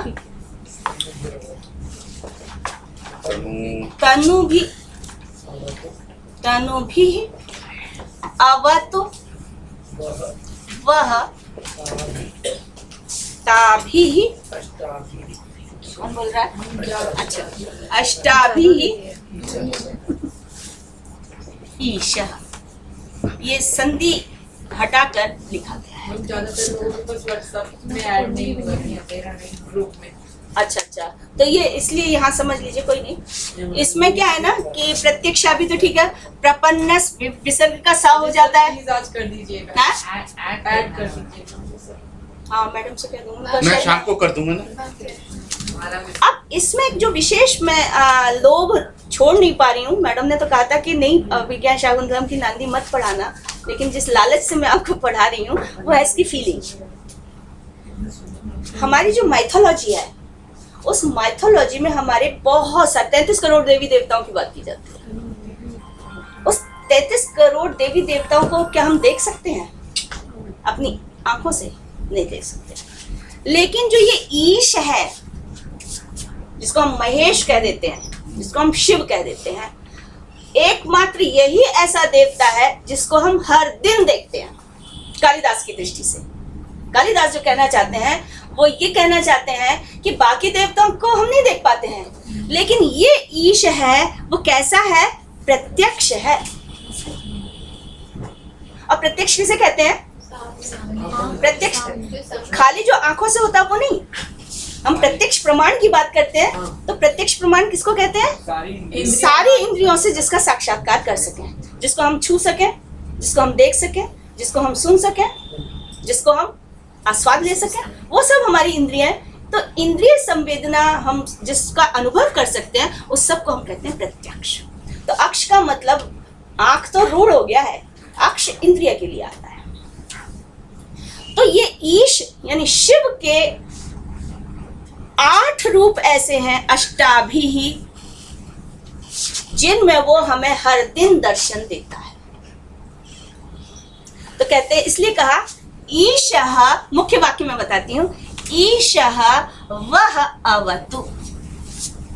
अवतु कहते हैं रक्षतु। ईश आपकी रक्षा करें। वह शब्द युष्मत का ही संक्षिप्त रूप है, वह आपकी। जैसे अस्मद में न हो जाता है तो युष्मद में वह होता है। तो ईशः, ईश वह माने आपकी, अवतु माने रक्षा करें। ये सूत्रधार पड़ता है। तो आपकी से हम किसका मतलब लेंगे? आपकी जो इस दर्शक दीर्घा में बैठे हुए सभ्य है, ऑडियंस है, उन सब की। तो ईश्वर आपकी रक्षा करें। अब वो ईश्वर कैसा है बाकी चीज उस सब वो बतलाई गई है। मुख्य तो चूंकि ईश्वर आपकी रक्षा करें तो आशीर्वाद हो गया, इसलिए इसको हम कहते हैं आशीर्वादात्मक नांदी। अब ये ईश अष्टाभिः तनुभिः, तनु कहते हैं शरीर, इन 8 शरीरों वाला हम ईश्वर को किस रूप में अपने प्रतिदिन में साक्षात्कार करते हैं? 8 रूपों में करते हैं। तो अष्टाभिः ताभिः, ताभि से तात्पर्य जो 1, 2, 3 लाइनों में जो बातें बताई गई हैं उनके लिए आया है। ताभि यानी उन पहले की 3 लाइनों में बताई हुई उन 8 शरीरों से जो कि प्रत्यक्ष हैं, प्रत्यक्षाभि। इनमें आप देखिए सब में भी लग रहा है आपको। भी का मतलब क्या हुआ? ये तृतीया विभक्ति का बहुवचन। तृतीया विभक्ति का बहुवचन किस लिए होता है? तृतीया विभक्ति का बहुवचन द्वारा से, इंस्ट्रूमेंट। हाँ, यहाँ पर इन 8 रूपों से जो प्रत्यक्ष है, इन 8 रूपों के द्वारा जो अपने दर्शन दे रहा है, उन 8 शरीरों से प्रत्यक्ष ईशः, या प्रपन्न शब्द आ गया, प्रपन्न कहते हैं युक्त। इन प्रत्यक्ष 8 शरीरों से युक्त ईश्वर आपकी रक्षा करे। अब वो ईश्वर कैसा है? वो 8 रूप कौन से हैं जिनसे हम ईश्वर का, शिव का हर दिन साक्षात्कार करते हैं, प्रत्यक्ष करते हैं। अब उसकी चर्चा कालिदास ऊपर की 3 पंक्तियों में कह रहे हैं। तो सबसे पहला रूप उन्होंने बतलाया, या सृष्टि ही सृष्टुः आद्या। तोड़ के मैं लिख रही हूँ संधि विच्छेद करके। या माने जो, या शब्द स्त्रीलिंग है, यह, यौ, ये पुल्लिंग में बनता है। या, ये स्त्रीलिंग में बनता है। यत, ये, यानी नपुंसकलिंग। तो या नीचे की लाइन में आया था तनु। देखिए संस्कृत में जो सबसे कठिन चीज है वो है संस्कृत का लिंग ज्ञान, जेंडर। जेंडर को जानना सबसे कठिन है। क्यों? जैसे एक शब्द है तनु, दूसरा शब्द है काय, और तीसरा है देह, ये शरीर। ये तीनों एक ही अर्थ में आते हैं, जिसका अर्थ है शरीर। लेकिन ये स्त्रीलिंग है, ये पुल्लिंग है, ये नपुंसकलिंग है।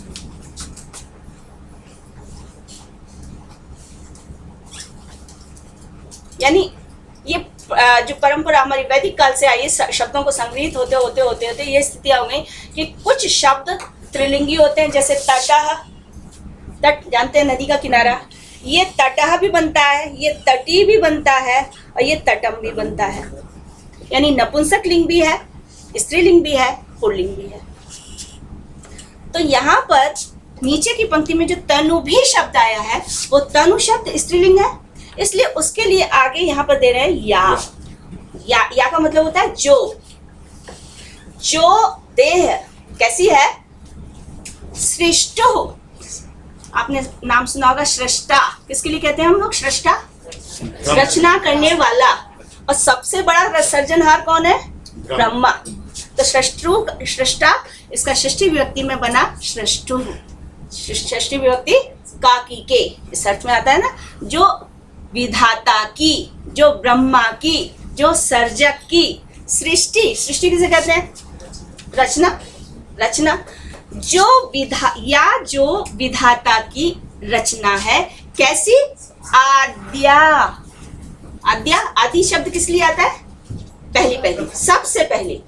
यानी इस सृष्टि में सबसे पहले क्या रचा गया? सबसे पहले कहां से सृष्टि हुई होगी? कल्पना कीजिए, कैसे हम लोगों के शरीरों का विकास हुआ होगा? जल से। जल से सारी, मेरे ख्याल में माइथोलॉजी जल से ही सृष्टि की बात करती है। तो या सृष्टु आद्या सृष्टि, यानी वो शिव हमें किस रूप में प्रत्यक्ष होता है? जल के रूप में प्रत्यक्ष होता है। इसमें जल क्या है? आद्या सृष्टि। कालिदास की जो सबसे बड़ी विशेषता है, कालिदास व्यंजना वृत्ति के सर्वश्रेष्ठ कवि हैं। व्यंजना के, और जितना कहते हैं उससे ज्यादा आपके लिए स्थान छोड़ जाते हैं, आप ग्रहण कर लीजिए। तो यहाँ पर इन्होंने कहा कि जो विधाता की प्रथम सृष्टि है, आदि सृष्टि है, यानी सबसे पहले क्या सृजा? अप एव ससर्ज आदौ, मनु कहते हैं। यानी सबसे पहले सृष्टि में किस चीज का निर्माण हुआ था? जल का। जल से ही फिर धीरे धीरे हमारे जो दशावतार है ना, उनका भी विकास इसी रूप में हुआ है। मत्स्य अवतार की हम बात करते हैं सबसे पहले, तो मत्स्यावतार जल में रहने वाला जो हो सकता है जीव, जो जल में सरवाइव कर सकता है, वहां से सृष्टि की बात की जाती है। तो जो विधाता की प्रथम सृष्टि है से हम शिव के किस रूप को लें? जलमयी तनु, यानी शिव की जो तनु है वो किस रूप में है? जल के रूप में। अब वो बात अलग है कि आज हम उस जल को अशिव पा रहे हैं। ये चीज मैं बताना चाह रही थी कि यहाँ पर हमें कालिदास ने 5 तत्व, आपके लिए यदि कठिन ना हो तो मैं सरल बना देती हूँ इसमें। जल, अग्नि, वायु, पृथ्वी, आकाश, इन 5 तत्वों की तो चर्चा की है जिनको हम महाभूत कहते हैं। और आज हमारे ये महाभूत अशिव हो गए हैं। लेकिन हमारी रक्षा कब हो सकती है? जब इनका शिव रूप रहे, शिवत्व रहे, ठीक है ना। तो जल, अग्नि, वायु, पृथ्वी, आकाश, ये तो 5 महातत्व हो गए। इसके अलावा जो हमारा समय, रात्रि का समय सूचित करता है और दिन का, तो सूर्य काल विधायक शक्ति, उसको हम कहते हैं सूर्य और चंद्र। सूर्य और चंद्र 7 तत्व हो गए। इसके अलावा अष्टाभी की बात हुई है। इसके अलावा उन्होंने एक होत्री शब्द दिया है। होत्री माने यजमान, यजमान मतलब मानव। इनके संरक्षण में, इनके शिवत्व में मानव की सर्वाधिक भूमिका है। अशिव भी वही कर रहा है, और इसका शिवत्व यदि वो चाहता है, अपनी रक्षा चाहता है, तो इनका शिवत्व बनाए रखना ये मानव का दायित्व है। तो जल, अग्नि, वायु, तो यहाँ पर जिसकी बात की है या सृष्टि सृष्टुराद्या, तो उससे जल की बात कह दी है। और चले क्या? या श्लोक को भाव समझ के हम और आगे बढ़ जाएं। यदि आप चाहते हैं तो मैं इसकी हर पंक्ति को बता सकती हूँ। प्लीज मैम बताइए। ठीक लग रहा है? मैडम मुझे मना कर रही थी कि बहुत कठिन है, इसको टच मत करना। अब आपने शुरू कर दिया। हम नाम दे के बिना है? प्रारंभ भी नहीं होगी जानकारी। नहीं, कहानी बता के आगे चल। नाम दे के बिना शुरू पढ़ेंगे कैसे? हाँ, मंगलाचरण तो होना ही बहुत चाहिए। प्रासंगिक बात है। या सृष्टि सृष्टुराद्या, ये पहली हो गई। वहति विधि हुतम या हविः, ये दूसरा। या हविः, जो हवि रूप है, जो हवि रूप है, तनु की बात आ रही है ना। देखिए सब जगह स्त्रीलिंग इसलिए प्रयोग किया जा रहा है कि तनु भी के साथ उसको जोड़ना है। तनु भी, जो शिव ईश की जो जल रूपी तनु है, जो हवि रूप तनु है, जो आकाश रूप तनु है, तो सबको तनु के साथ जोड़ना है। इसलिए या स्त्रीलिंग का प्रयोग कर रहे हैं। तो इससे अब हवि की भी जो विशेषता इन्होंने दी है, विधि हुतम वहति, विधि पूर्वक जो आहुति डाली जाती है यज्ञ इत्यादि में, जो प्रज्वलित अग्नि, आहवनीय, दाक्षिणाग्नि और गार्हपत्य, इस तरह की अग्नियों की बात की जाती है। इनमें विधि पूर्वक जो पंच महायज्ञ इत्यादि किए जाते हैं, तो विधि हुतम, जो विधि पूर्वक, हुत माने हवन सामग्री इत्यादि को धारण करने वाली जो हवि रूप तनु है, अग्नि रूप तनु, हवन सामग्री को धारण करने हाँ, विधि हुतम से हमने जो लिया है ना, यानी अग्नि इत्यादि में, यज्ञ कार्य में जो आहुतियां दी जाती हैं, ठीक है। तो जो विधि पूर्वक दी गई हैं, ये ध्यान रखना है, विधि पूर्वक दी गई हैं, क्योंकि अश्रद्धा के साथ, बिना विधि विधान के साथ यदि यज्ञ किया जाता है तो वो परिणाम नहीं देता, हानि करता है। गीता भी कहती है, गीता में जो 16वां 17वां अध्याय है, उसमें सात्विक, राजसिक, तामसिक संपत्ति की जो चर्चा की गई है। तो अश्रद्धया हुतम दत्तम, बिना श्रद्धा के जो कार्य किया जाता है, हवन इत्यादि, वो इसके विपरीत जाके वो कहते हैं जो विधि पूर्वक। अब आप ये जो विधि शब्द आया है वो इतना व्यापक है कि जो मीमांसा दर्शन है वो इसी विधि शब्द पर ही निर्मित है। वो विधि क्या है, बहुत विस्तार से उन्होंने विधि को बतलाया है। तो विधि पूर्वक हुत सामग्री को जो वहन करने वाली हविरूप शिव की तनु है, यानी यज्ञमयी है, अग्नि में जो विधि पूर्वक प्रदान किया जाता है उसका फल सामने आता है, और जो विधि विधान पूर्वक नहीं होता है वो भस्म हो जाता है, उसका वो भस्म हो जाएगा।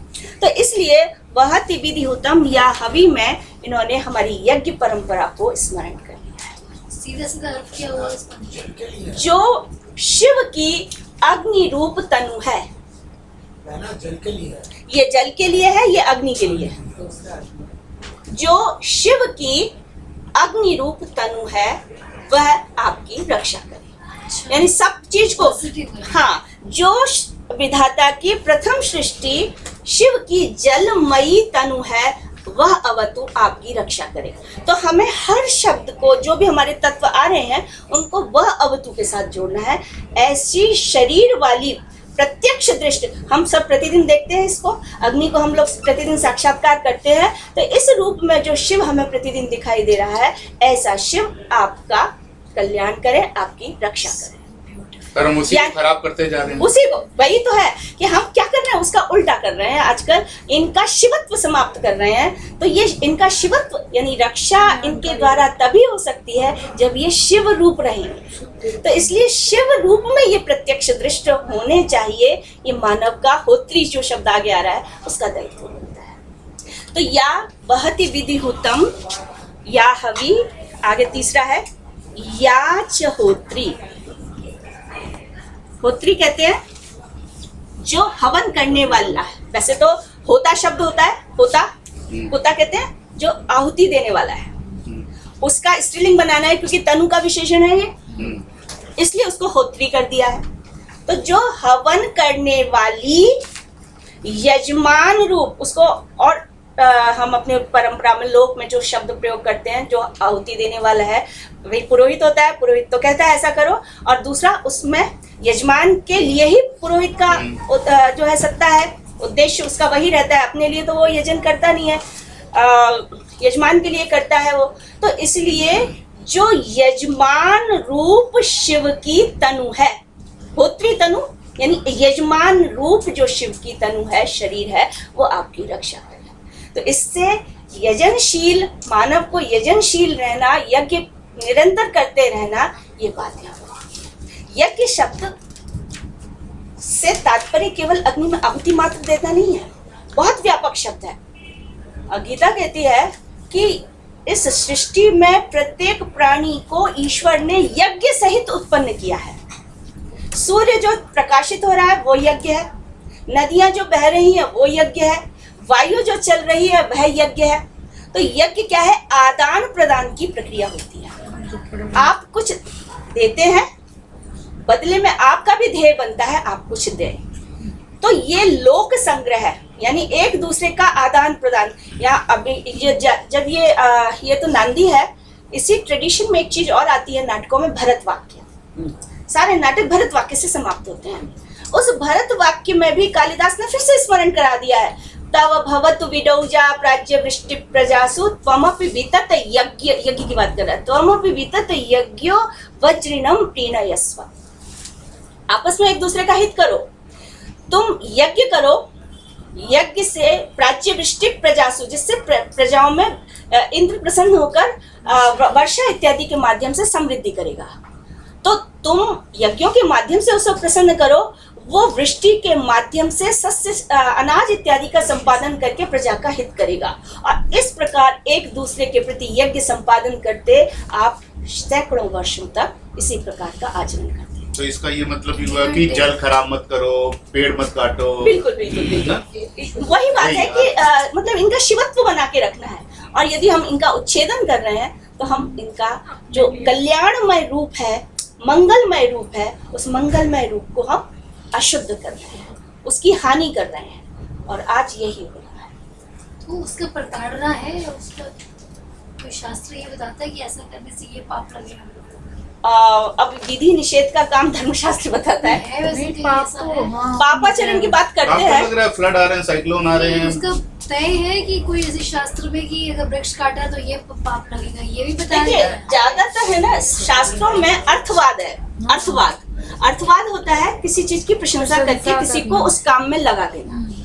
तो ज्यादातर शास्त्रों ने क्या किया है, अर्थवाद बतलाया है, व्यक्ति को डरा दिया है और व्यक्ति को लोभ दे दिया है। आप अच्छा करोगे तो ये होगा और आप ये करोगे तो पाप लगेगा। अब पाप की आप परिभाषा कुछ भी करते रहो।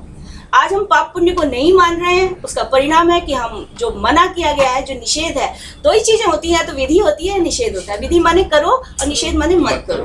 तो विधि करो, क्यों करो? उससे लाभ होता है, उससे पुण्य मिलता है, उससे स्वर्ग की प्राप्ति होती है। तो ये कहकर पुराण काल में व्यक्ति को अच्छे कामों में लगने की प्रेरणा दी गई थी। और अब चूंकि स्वर्ग नरक पाप पुण्य की अवधारणा समाप्त हो गई है, इसलिए जो कुछ है सामने है, बाकी पीछे वाले देखेंगे। तो ये जो स्वार्थपरता है, वो स्वार्थपरता के कारण हानि हो रही है। तो उस दृष्टि से हमारे धर्मशास्त्रों में जैसे कहते हैं कि एक वृक्ष लगाया तो आपको 100 यज्ञों का फल मिलेगा। एक बावड़ी आपने खुलवाई जो 1 साल पर्यंत जल संचित करती है ना, 6 महीने तक जल संचित करके रखती है, उसके अलग अलग फल बताए हैं। इससे अग्निष्टोम का फल मिलेगा, इससे वाजपेयी यज्ञ का फल मिलेगा। ऐसे करके विष्णु पुराण में ये चीजें विशेष रूप से आ रही हैं। तो वहां पर उनको यज्ञ के परिणाम से, फल से जोड़ दिया कि व्यक्ति बावड़ी बनवाए, बावड़ी बनेगा तो उसको जल मिलेगा, जल संचित रहेगा। और उसकी भी लिमिट बना दी कि 1 महीने तक संचित रहने वाली बावड़ी, जिसकी जितनी क्षमता है वो वैसे ही बनवाएगा। 1 साल तक जल संचित किया जा सके, इस तरह की बावड़ियों का निर्माण करने की भी बात की गई है। वृक्ष को पुत्र के समान कह दिया है कि पुत्र प्राप्ति का फल होता है यदि एक वृक्ष आप लगाते हैं। तो ये विधि निषेध धर्मशास्त्रों में जीता जाता उदाहरण है, निमराना में NIT ने यूनिवर्सिटी खोली थी 10 साल पहले। उसके पीछे काली पहाड़ी बोलते थे, उसमें एक भी पेड़ नहीं था। पिछले 10 साल में ढेर सारे पेड़ लगाए हैं यूनिवर्सिटी में। उसको गांव वाले आसपास के हरी पहाड़ी बोलने लग गए हैं, काली से। और ढेर सारे पशु पक्षी आ गए हैं वहाँ पे।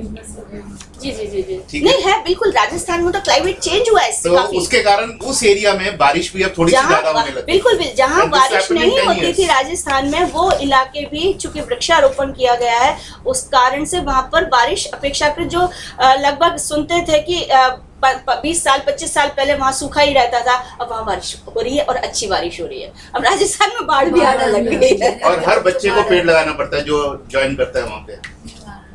गेस्ट आते हैं उनको भी ले जाते हैं। मैं राजस्थान में वनस्थली विद्यापीठ से पढ़ी हूँ। वहाँ का भी आप पूरा देखेंगे, आसपास बहुत सूखा सूखा है, लेकिन वो वनस्थली को आप यदि हेली से या किसी से देखें तो अलग से लगता है कि हरा भरा टापू है पूरा कोई। और उसके आसपास भी जो जगह थी, जो प्रायः हम जब एडमिशन लेने गए थे 79 में मैंने एडमिशन लिया था, तो लगभग सूखा सूखा रहता था। बारिश के दिनों में हरियाली हो जाती थी, लेकिन वनस्थली तक पहुंचने के जो रास्ते होते थे वो बाकी महीनों में सूख जाते थे। और जाड़ों में स्थिति ये हो जाती थी, जैसे नीम के पेड़ हैं तो लोग चारा काटने के लिए उनको ठूंठ कर देते थे एकदम, मतलब पत्ती ही समाप्त हो जाती थी। फिर वो बसंत आता था, थोड़ी थोड़ी हुई, फिर जाड़े तक आते आते वो फिर खत्म हो गई। अब वहाँ कंडीशन ये है कि इतनी बारिश होती है उस इलाके में कि वहाँ बहुत सारी यूनिवर्सिटीज़ लोगों ने बना ली हैं और भी व्यापार बनने लग गए हैं, लोगों की रोजी रोटी चलने लग गई है, क्योंकि सब जुड़ा हुआ है जल से। एक हॉस्टल की जगह में एक बड़ा पेड़ था, तो उन्होंने जहाँ हॉस्टल बनाना था तो उन्होंने हॉस्टल को गोलाकार बनाया जिससे कि पेड़ ना काटना पड़े, पेड़ बीच में। तो है वृक्षारोपण का लाभ तो होता ही है। 5,000 पेड़ लगाए अपने हाथ से। लेह वगैरह में एक बड़ा रोचक सीन देखने को मिला। लेह वाले लोग नहीं चाहते हैं यहाँ बारिश हो। लेह में क्योंकि वो कोल्ड डेजर्ट है एक तरह का, तो जैसे यदि स्नो भी गिरती है तो वो उड़ती है, जैसे राजस्थान में रेत उड़ती है ना, तो एक जगह टिक कर नहीं रहती है। तो आप वहाँ पर देखेंगे जहाँ ज़्यादा बारिश होती है, बर्फ़ गिरती है, तो लोग अपने हटनुमा घर बनाते हैं। लेह में आपको हटनुमा घर नहीं दिखेंगे, वहाँ कच्ची ईंटों के एकदम प्लेन बनती है, क्योंकि बर्फ़ टिकती नहीं है, उड़ जाती है। लेकिन जब आर्मी वगैरह ने वहाँ वृक्षारोपण करने शुरू किए तो वहाँ बारिश होने लग गई और वो लोग दुखी होने लगे क्योंकि उनके घर कच्ची ईंटों के होते थे। तो अब धीरे धीरे वो पक्की ईंटों के और उसके बनाने की बात हो रही है और धीरे धीरे बन भी रहा है। तो वृक्षारोपण से बारिश का संबंध तो है और उसको आदान प्रदान के रूप में यज्ञ की बात की जाती है। तो याच होत्री आगे है चौथा, ये द्वे कालम विधत्तः। श्रुति विषय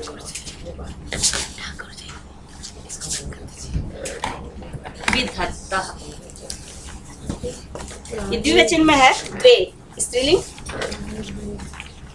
ये द्वे, ध्यान दीजिए, अभी हम पढ़ रहे थे या, अब उसी या का या तो जो है वो प्रथमा व्यक्ति का एक वचन है, और ये है प्रथमा विभक्ति का द्विवचन। ये द्वे रूप भी इसी बहाने सीखना हो जाएगा। ये या ये। अब यहाँ पर विधत्ता, ये यहाँ की क्रिया है जो करती है, विधान करती है काल का। शिव की वो दो तनु, दो रूप जो काल का विधान करते हैं, काल का निर्धारण करते हैं, दिन और रात, यानी सूर्य और चंद्र। ये भी प्रकृति के उपादान है, और पारिस्थितिकी वगैरह में और जो पर्यावरण है उनमें इनका भी बहुत महत्वपूर्ण स्थान होता है।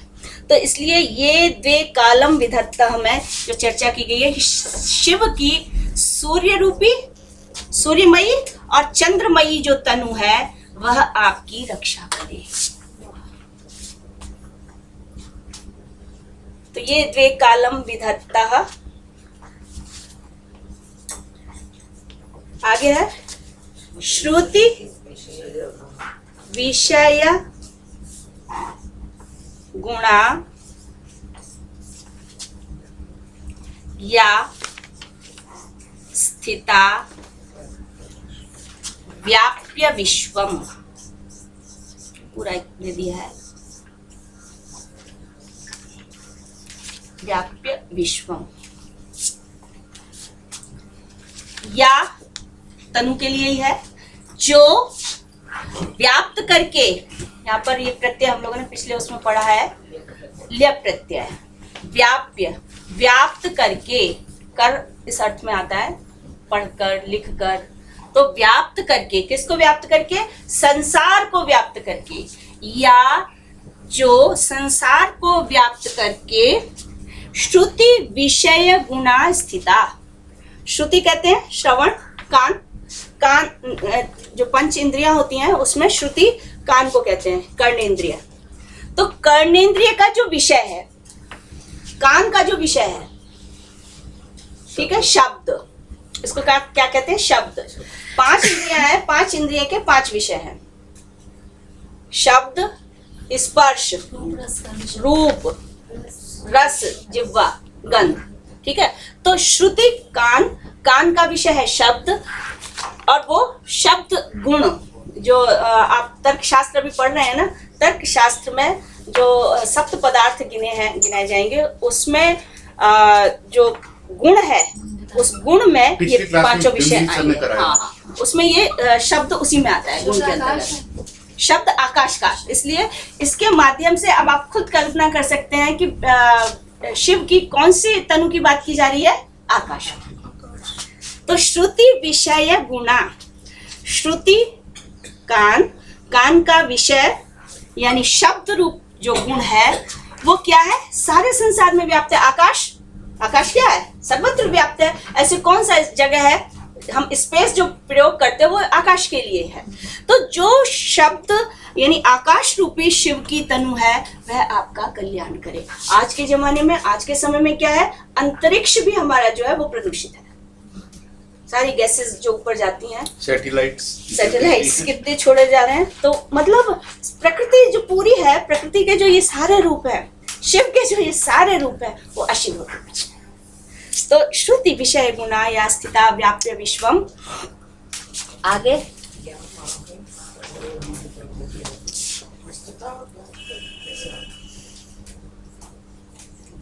यामाहु, इसको मैं टुकड़े करके लिखूं तो आसान रहेगा। याम आहु सर्व बीज प्रकृति। अब देखिए, या प्रथमा व्यक्ति का एक वचन था, ये प्रथमा व्यक्ति का द्विवचन था, अब आया याम द्वितीय व्यक्ति का एक वचन। यह है द्वितीया विभक्ति का एक वचन। या ये सब स्त्रीलिंग रूप है क्योंकि सब तनु के लिए आ रहे हैं, तनु स्त्रीलिंग है। याम माने जिसको, आहु माने कहते हैं, जिसको कहते हैं सर्व बीज प्रकृति, संपूर्ण बीजों का कारण। कहाँ उपज होती है, उत्पत्ति कहाँ होती है? तो इसका मतलब इससे किस रूप की बात की जा रही है? पृथ्वी की। पृथ्वी, कहीं कहीं पृथ्वी, ऐसे दोनों ही लिखे जाते हैं पृथ्वी। तो जो संपूर्ण बीजों की उत्पत्ति कारण है ऐसी शिव की पृथ्वी रूपी तनु आपका कल्याण करे। वो भी आज शुचि नहीं है, पवित्र नहीं है, शिव नहीं रह गई है। प्रकृति का जो याम माने जिसको, आहु माने कहते हैं, सर्व सभी बीजों की प्रकृति माने कारण या उत्पत्ति स्थल। सारी बीज यही जिसमें विस्तार को पाते हैं वृक्ष इत्यादि रूप में, तो सबकी वही बीज, वही प्रकृति है। ऐसी पृथ्वी रूपी जो तनु है, शिव की तनु शरीर जो पृथ्वी के रूप में आपको हर दिन दिखाई देता है, वो आपका कल्याण है। तो ये भी प्रत्यक्ष दृष्टि रूप है शिव का। ठीक है,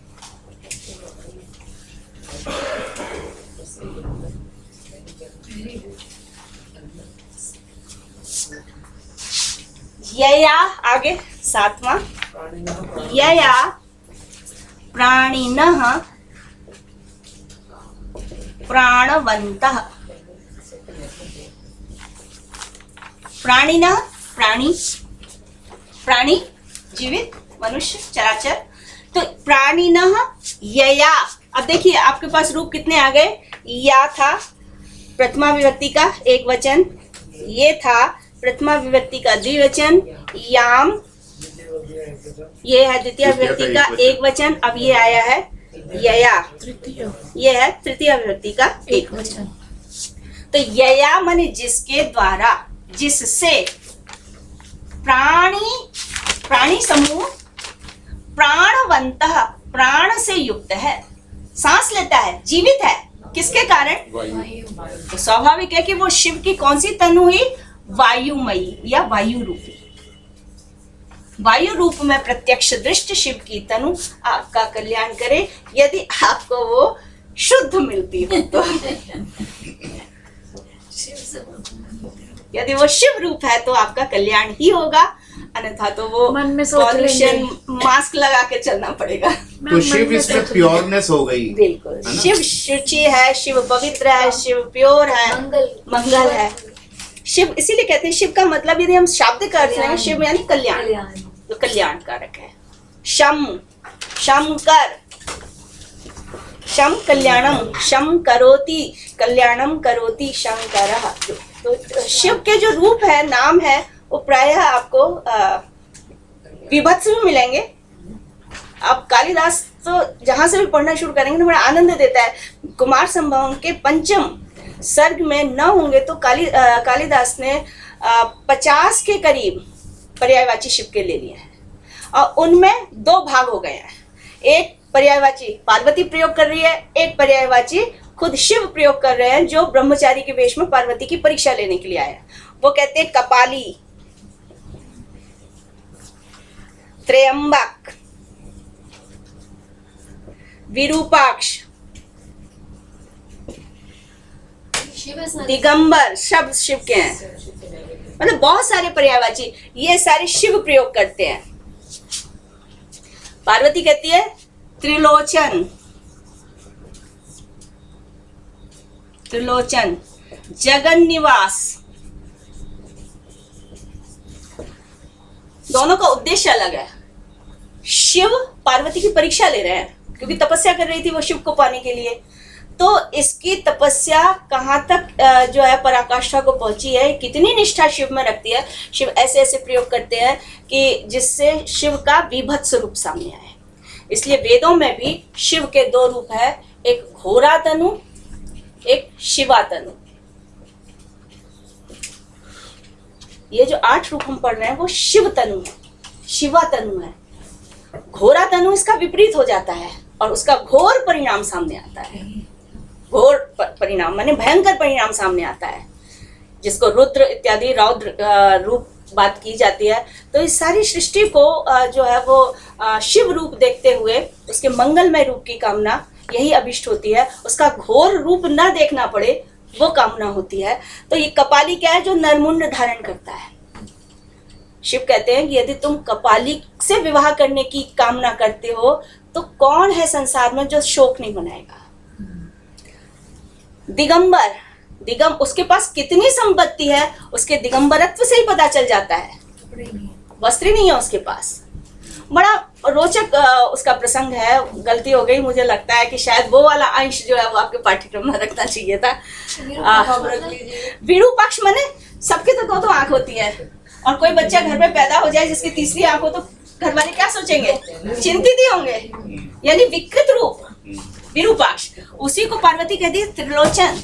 भाई आप में तो 2 ही नेत्रों से देखने की क्षमता है, उसमें तो एक तीसरी शक्ति और। महाभारत में भी किसी बच्चे का जिसके 3 नेत्र थे, फिर उसने गोदी में बिठाया किसी ने। दत्तात्रेय की बात आती है, दत्तात्रेय की। तीसरी आंख गिर गई फिर। त्र्यंबक भी त्रिनेत्र के लिए आता है। विरूपाक्ष का क्या? 3 अंक के वाला मतलब विकृत नेत्र। विरूप विकृत मतलब सामान्य 2 होती है, उसके 3। वो विषयांतर हो जाएगा। तो यया प्राणिनः प्राणवन्तः, ठीक है। ये 3 पंक्तियां हमारी हो गई। इस तरह से प्रत्यक्षा भी इन प्रत्यक्ष दृष्ट यानी प्रतिदिन जो हमारे साक्षात्कार के विषय बनते हैं, इन 8 तनु वाले शिव आप सबकी रक्षा करें, आपका कल्याण करें। इसमें जो मुख्य चीज और है वो है स्रगधरा छंद है। स्रगधरा छंद है। स्नग्धरा ये नहीं किया हमने पिछली बार ना। ये नहीं आया था, ये नया छंद आया है। लगभग संस्कृत में जो स्रगधरा, स्रग कहते हैं माला। माला में जैसे एक के बाद एक मोती या फूल पिरोए जाते हैं, स्रग फूल पिरोए जाते हैं, ऐसे शब्दों की एक के बाद एक। तो जो सबसे प्रचलित छंद है, प्रचलित छंदों में मतलब संस्कृत में छंदों की संख्या करोड़ों की संख्या में है। मतलब जो छंद शास्त्र बनाया गया है, करोड़ों छंद बन सकते हैं, लेकिन कालिदास ने जो प्रचुरता से प्रयोग किए हैं उन छंदों की संख्या मेरे ख्याल में 25-26 के आसपास है, जो शाकुंतलम में हमें दिखाई देते हैं। उन या और भी कवियों के द्वारा जो प्रयोग किए जाते हैं लगभग इसी के आसपास। और वो विषय को देखकर तब छंद चूज करते हैं। ऐसा नहीं कि किसी भी बात किसी भी छंद में कह देते हैं, उसको कहते हैं छंदौचित्य। विषय को देखते हुए छंद का चयन करना, ये कालिदास की विशेषता है। तो यहाँ पर इन्होंने स्रगधरा छंद का प्रयोग किया है। और स्रगधरा छंद जो है प्रचलित छंदों में सबसे बड़ा छंद है। इसमें 21 अक्षर होते हैं, 21 वर्ण होते हैं। इसको गिनने की शैली क्या है वो हम लोग देख चुके थे। गुण और दीर्घ, लघु और दीर्घ लगाते हैं। तो अब आप जैसे आपके सामने है, आप उनके मैंने एक प्रश्न आप लोगों को दिया था परीक्षा में कि छंद कौन सा है। तो प्रायः छंद के नाम अब मुझे था कि शायद बता पाए, लेकिन गुरु लघु तो लगा सकते हैं, बहुतों ने लगाए भी हैं। तो इसमें जो सबसे सरल शैली होती है कि छंद पहचानने की, उसमें वर्ण या अक्षरों की संख्या कितनी है। अक्षरों की संख्या गिनकर हमारे जो प्रचलित छंद है, जैसे 11 अक्षर हैं, तो 11 में उपजाति होगा, उपेंद्र वज्रा होगा, इंद्र वज्रा होगा, यही बहुत ज्यादा प्रचलित है। 12 अक्षरों का है, वंशस्थ हो सकता है, द्रुत विलंबित होता है, शालिनी है, ये बहुत प्रचलित छंद है। 14 अक्षर का एकमात्र छंद जो ज्यादा प्रयोग किया जाता है वसंत तिल का है, ठीक है। 15 का है मालिनी छंद है। तो इस तरह 19 अक्षरों का जो वो शार्दूल है। तो उन अक्षरों को यदि हम गिन लें एक चरण में कितने हैं, तो हमारे लिए ये आसान हो जाता है, नाम हम बता सकते हैं उनका, भले ही हमें उनका शास्त्रीय लक्षण याद नहीं हो। तो स्रगधरा की जो विशेषता होती है वो ये है, इसके 7 7 7 यानी जो ग्रुप बनता है शब्दों का, 7 पर हम रुकते हैं, फिर 7 पर रुकते हैं, फिर अंतिम 7 पर रुकते हैं। तो इस तरह से मिला के कुल इसमें 21 वर्ण हो जाते हैं। तो जैसे या सृष्टि ही सृष्टु राज्ञा वहति विधि हुतम या हवीर्या च हुत्री। अपने आप जब आप पढ़ेंगे श्लोक तो वहीं जाकर आपकी गति रुकती है। या सृष्टि ही सृष्टु राज्ञा, 7 अक्षर खत्म, वहति विधि हुतम या हविर या च होत्री।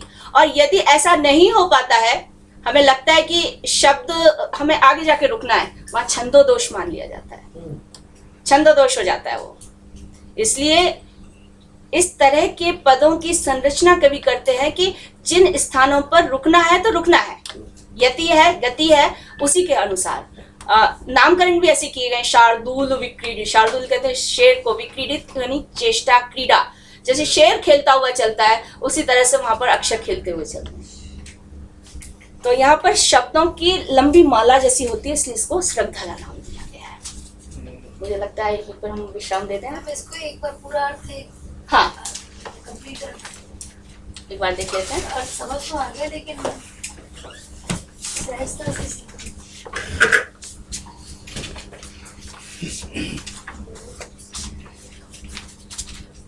और एक दो इसके लिए बुक कौन सी लें? विज्ञान शाकुंतलम को तो ढेरों टीका मिलेंगी, हर स्टेट में वहाँ की अपनी चल रही होगी। तो मेरे ख्याल में हिंदी की दृष्टि से शिव बालक द्विवेदी की आजकल काफ़ी बच्चों के पास देखी जाती है, तो बच्चों को देख कर ही देखते हैं कौन सी है। जैसे संस्कृत की टीकाओं में राघव भट्ट की टीका बहुत अच्छी है, और इस पर ट्रांसलेशन इंग्लिश में भी खूब काफ़ी हुए हैं। इवन सबसे पहला ट्रांसलेशन लगभग 1789 में विलियम जोन्स ने किया था। अब विलियम जोन्स ने जब किया तब शकुंतला की गूंज हुई, उससे पहले कोई जानते ही नहीं था। मतलब ये स्थिति आ गई थी संस्कृत साहित्य की कि लुप्त होते जा रहा था, परंपराएं लुप्त होती जा रही थी, जो पांडुलिपियां थी वो जला दी जाती थी, तो लोग दिखाते ही नहीं थे, निकालते ही नहीं थे। एक पीढ़ी से पीढ़ी दर पीढ़ी एक दूसरे को हस्तांतरित हो जाती थी। कुछ लाल पोथी में लगा हुआ है, रखा हुआ है, कुछ है आदरणीय है, इतना तो होता था, लेकिन पठन पाठन नहीं। फिर दूसरी दर्शन और व्याकरण की परंपराएं ज्यादा चल रही थी, तो उनमें अभिज्ञान शाकुंतल वर्जित था। आज भी जहाँ गुरुकुल परंपरा है ना, वहाँ शाकुंतल नहीं पढ़ाते क्योंकि रस की दृष्टि से वो ब्रह्मचारी और होते हैं, तो उन लोगों को लगता है कि ये जब परिपक्व हो जाए बाद में इसको पढ़ें। तो व्याकरण पाणिनि की अष्टाध्यायी कंठस्थ हो जाएगी, वेद कंठस्थ कर दिए जाएंगे। जब वो एमए में इधर आते हैं तब कहीं जाकर वो साहित्य पढ़ पाते हैं। तो साहित्य की स्थिति उपेक्षित थी। तो सर विलियम जोन्स जब यहाँ आए तो वो जज के रूप में आए थे कलकत्ता में। उन्होंने जज का जब कार्यभार संभाला तो उनको ये लगा कि भाई भारतीयों का जो न्याय व्यवस्था है वो उनके ग्रंथों के आधार पर हो, तो इसलिए उन्होंने सोचा कि भाई कैसे होता है। वहाँ पंडितों से संपर्क किया तो धीरे धीरे पता चला कि भाई इतिहास लेखन की परंपरा ही नहीं है। फिर किसी ने कहा नहीं, हमारे यहाँ जो नाटक हैं वो हमारे इतिहास हैं, क्योंकि उसमें ख्यात वृत्त होता ही है, बोले राजा इत्यादि का। फिर पता चला नहीं, वो उनका तो रूप बदल जाता है। तो फिर बड़ी मुश्किल में कहते हैं उनको एक बंगला लिपि में अभिज्ञान शाकुंतलम लिखी हुई मिली, और फिर उसको उन्होंने किसी बंगला विद्वान के साथ बैठ के समझा, फिर उसका इंग्लिश में ट्रांसलेशन किया। तो प्रथम बार वो सबसे पहले प्रकाशित हुई। फिर इसके सर विलियम उनका जोन्स का जो ट्रांसलेशन था उसको पढ़कर फिर जर्मन में ट्रांसलेशन किया जॉर्ज फ्रास्टर ने, और उसको जब गेटे ने पढ़ा तो गेटे ने उसकी प्रशंसा के पुल बांध दिए यूरोप में। उसका अंतिम जो लाइन है गेटे जी, अच्छा गेटी, GAEITY जर्मन है गेटे शब्द। तो उन्होंने जो ये कहा कि यदि आप वसंत और ग्रीष्म की वसंत की सुकुमारता और ग्रीष्म का परिपाक एक जगह पाना चाहते हैं, स्वर्ग और पृथ्वी के सौंदर्य को एक जगह पाना चाहते हैं, तो आपको शाकुंतल सेवन करना चाहिए। तो जब ये आया तब जो है वो पाश्चात्य विद्वान और फिर भारतीय विद्वान सब धीरे धीरे साहित्य के अनुसंधान में लगे, और फिर अभिज्ञान शाकुंतलम के उस समय ही लगभग 90 भाषाओं में अनुवाद हुए थे। तो ये यदि गीता और उपनिषदों के बाद यदि कोई सबसे ज़्यादा प्रसिद्धि पा सका तो वो अभिज्ञान शाकुंतलम था। फिर उसके बाद विलियम जोन्स के बाद फिर विल्सन, बहुत सारे विद्वानों की फिर तो लाइन आ जाती है जिन्होंने इसको पढ़ा और देखा। तो सबसे इंग्लिश ट्रांसलेशन यदि विलियम जोन्स का आपको साइट पर मिल जाएगा, archive.org हाँ उस पर मिल जाएगा। वो है संस्कृत डॉक्यूमेंट्स करके है, उस पर भी पढ़ा हुआ है। पर वो बंगाली का ट्रांसलेशन है। हाँ नहीं, बंगाली का नहीं है। संस्कृत की जो विशेषता रही है वो ये है कि बंगला लिपि में संस्कृत लिखी थी, अच्छा अच्छा। आज भी बहुत सारी पांडुलिपियां, जैसे तेलुगु है लिपि, तो संस्कृत की पांडुलिपियां आपको लिपि तेलुगु मिलेगी। भाई हम क्या पढ़ रहे हैं आजकल, हम लोग नागरी पढ़ रहे हैं, देवनागरी है ये। तो इस तरह से जहाँ जहाँ की जो लिपि है वहां पर संस्कृत लिखी हुई है। बहुत सारी पांडुलिपियां इसी प्रकार, बंगला लिपि में संस्कृत, तिब्बत में चली गई तो तिब्बती लैंग्वेज में उसको संस्कृत लिखी गई है। लिपि तिब्बती होगी लेकिन होगी वो संस्कृत लैंग्वेज उसकी। इस तरह का है। तो उन्होंने बंगला में अभिज्ञान शाकुंतल, लिपि जो थी वो बंगला थी, भाषा उसकी जो थी वो संस्कृत थी। उससे फिर इसका ट्रांसलेशन किया, फिर उससे जर्मन में हुआ, फिर बाद में उससे घूमता फिरता अलग अलग भाषाओं में होता रहा। मैम आप एक राघव भट्ट की बता रहे हैं, वो संस्कृत टीका है, बहुत अच्छी टीका है, और मेरे ख्याल में वो कठिन हो जाएगी आप लोगों के लिए। और मैम दूसरी वाले शिव सती क्या बताया? शिव बालक द्विवेदी, कृष्णकांत चतुर्वेदी, उनकी भी अच्छी है।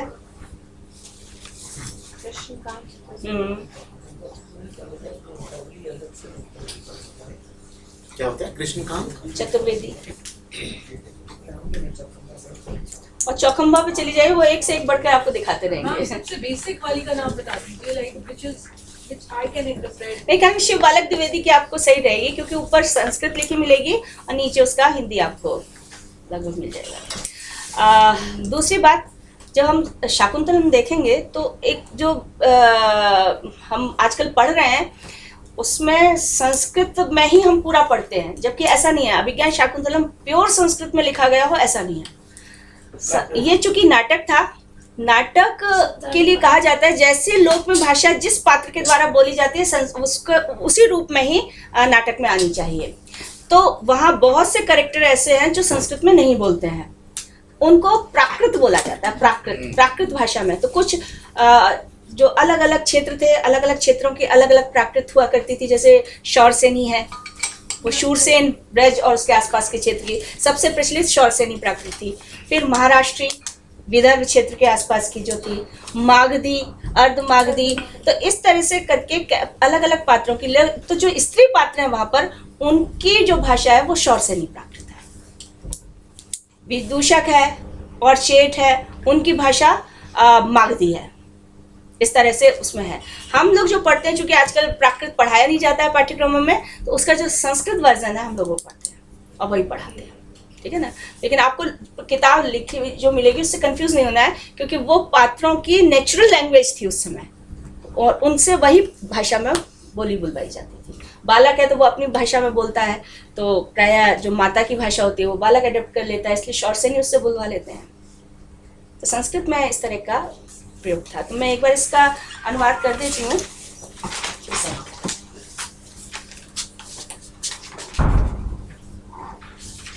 या सृष्टि सृष्टुराद्या, जो विधाता की प्रथम सृष्टि जलमयी तनु है, जो विधि पूर्वक हवन की गई आहुति को धारण करने वाली हविरूप तनु है। याचहोत्री, जो यजनशील यजमान रूप तनु है। ये द्वे कालम विधत्ता, जो दो समय का विभाग करने वाली सूर्य और चंद्र रूपी तनु है। ये शब्द हमें अर्थ लगाने पड़ रहे हैं, इनसे अपने आप वो अर्थ निकल के आएगा। इसलिए ये जल रूप है, ये वायु रूप है, ये कहीं कहा नहीं जा रहा है। श्रुति विषय गुणाया स्थिता व्याप्य विश्वम, जो संपूर्ण विश्व को व्याप्त करके स्थित श्रुति विषय के गुण के रूप में आकाश रूपी तनु है।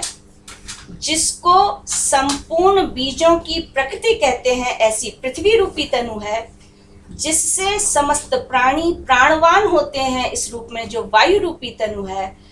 इन 8 प्रत्यक्ष दृष्ट तनुओं से युक्त, शरीरों से युक्त, प्रपन्न युक्त ईशः शिव, वह अवतु आपकी रक्षा करें, आप सबका मंगल करें, हम सबका मंगल करें।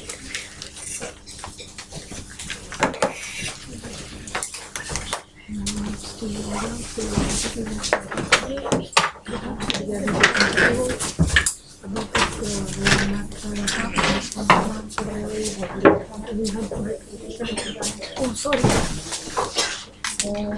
सर्वे भवन्तु सुखिनः, सर्वे सन्तु निरामया, सर्वे भद्राणि पश्यन्तु मां कश्चित् दुःखभाग् भवेत्। ओम शांति शांति शांति। अगली कक्षा में हम लोग कथानक देखेंगे और कथानक के साथ भी जो बहुत महत्वपूर्ण अंश हैं प्रथम अंक के वो देखेंगे। सरलतम भी होने चाहिए और रोचक भी।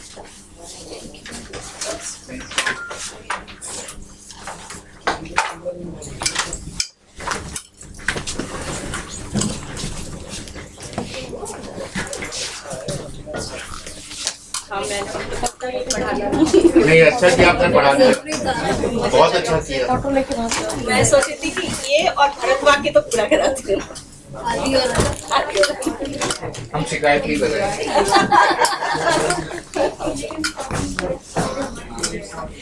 मैम पैसे को दिया नहीं मैम, क्लियर होना चाहिए, जगह नहीं बनना। नेक्स्ट क्लास किसकी होगी? आप पैसे भी करूँगा और इस पर नहीं कर रहे हो नहीं मैम, ज्यादा कर्जा है तो भगवान को वो भी अभी तो मोजड़ हो रहे हैं मैम,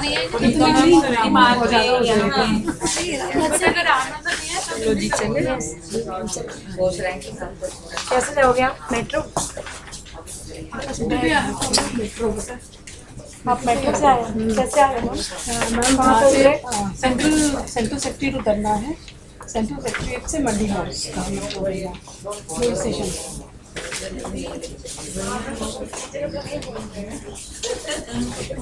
नहीं पता नहीं, आई थिंक नहीं मैम, क्या पड़ता है? 150 तक रसे लगेगा नहीं, पलटना 100 समथिंग मेरे सब लग गया 100 हाँ जी चलते रास्ते में क्या उतर जाना।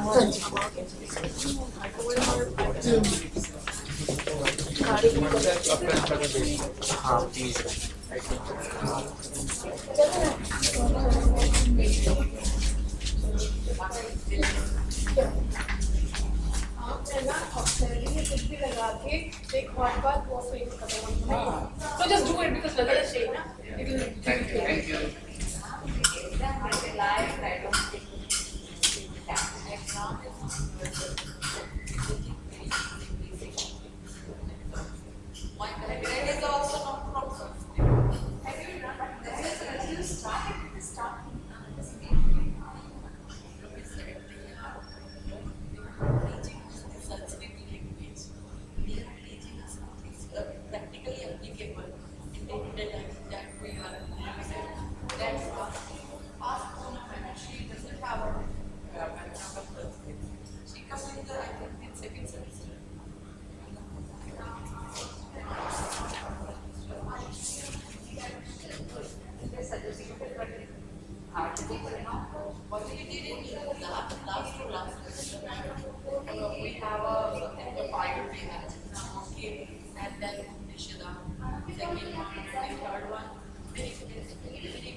सब registration कराएंगे। अच्छा io sono di Venezia, ma che poi non si vede, ho visto c'è okay un foto capitale per poi tocca. अच्छा हमारे लिए रहा होगा ना C'è per la roba regola prima,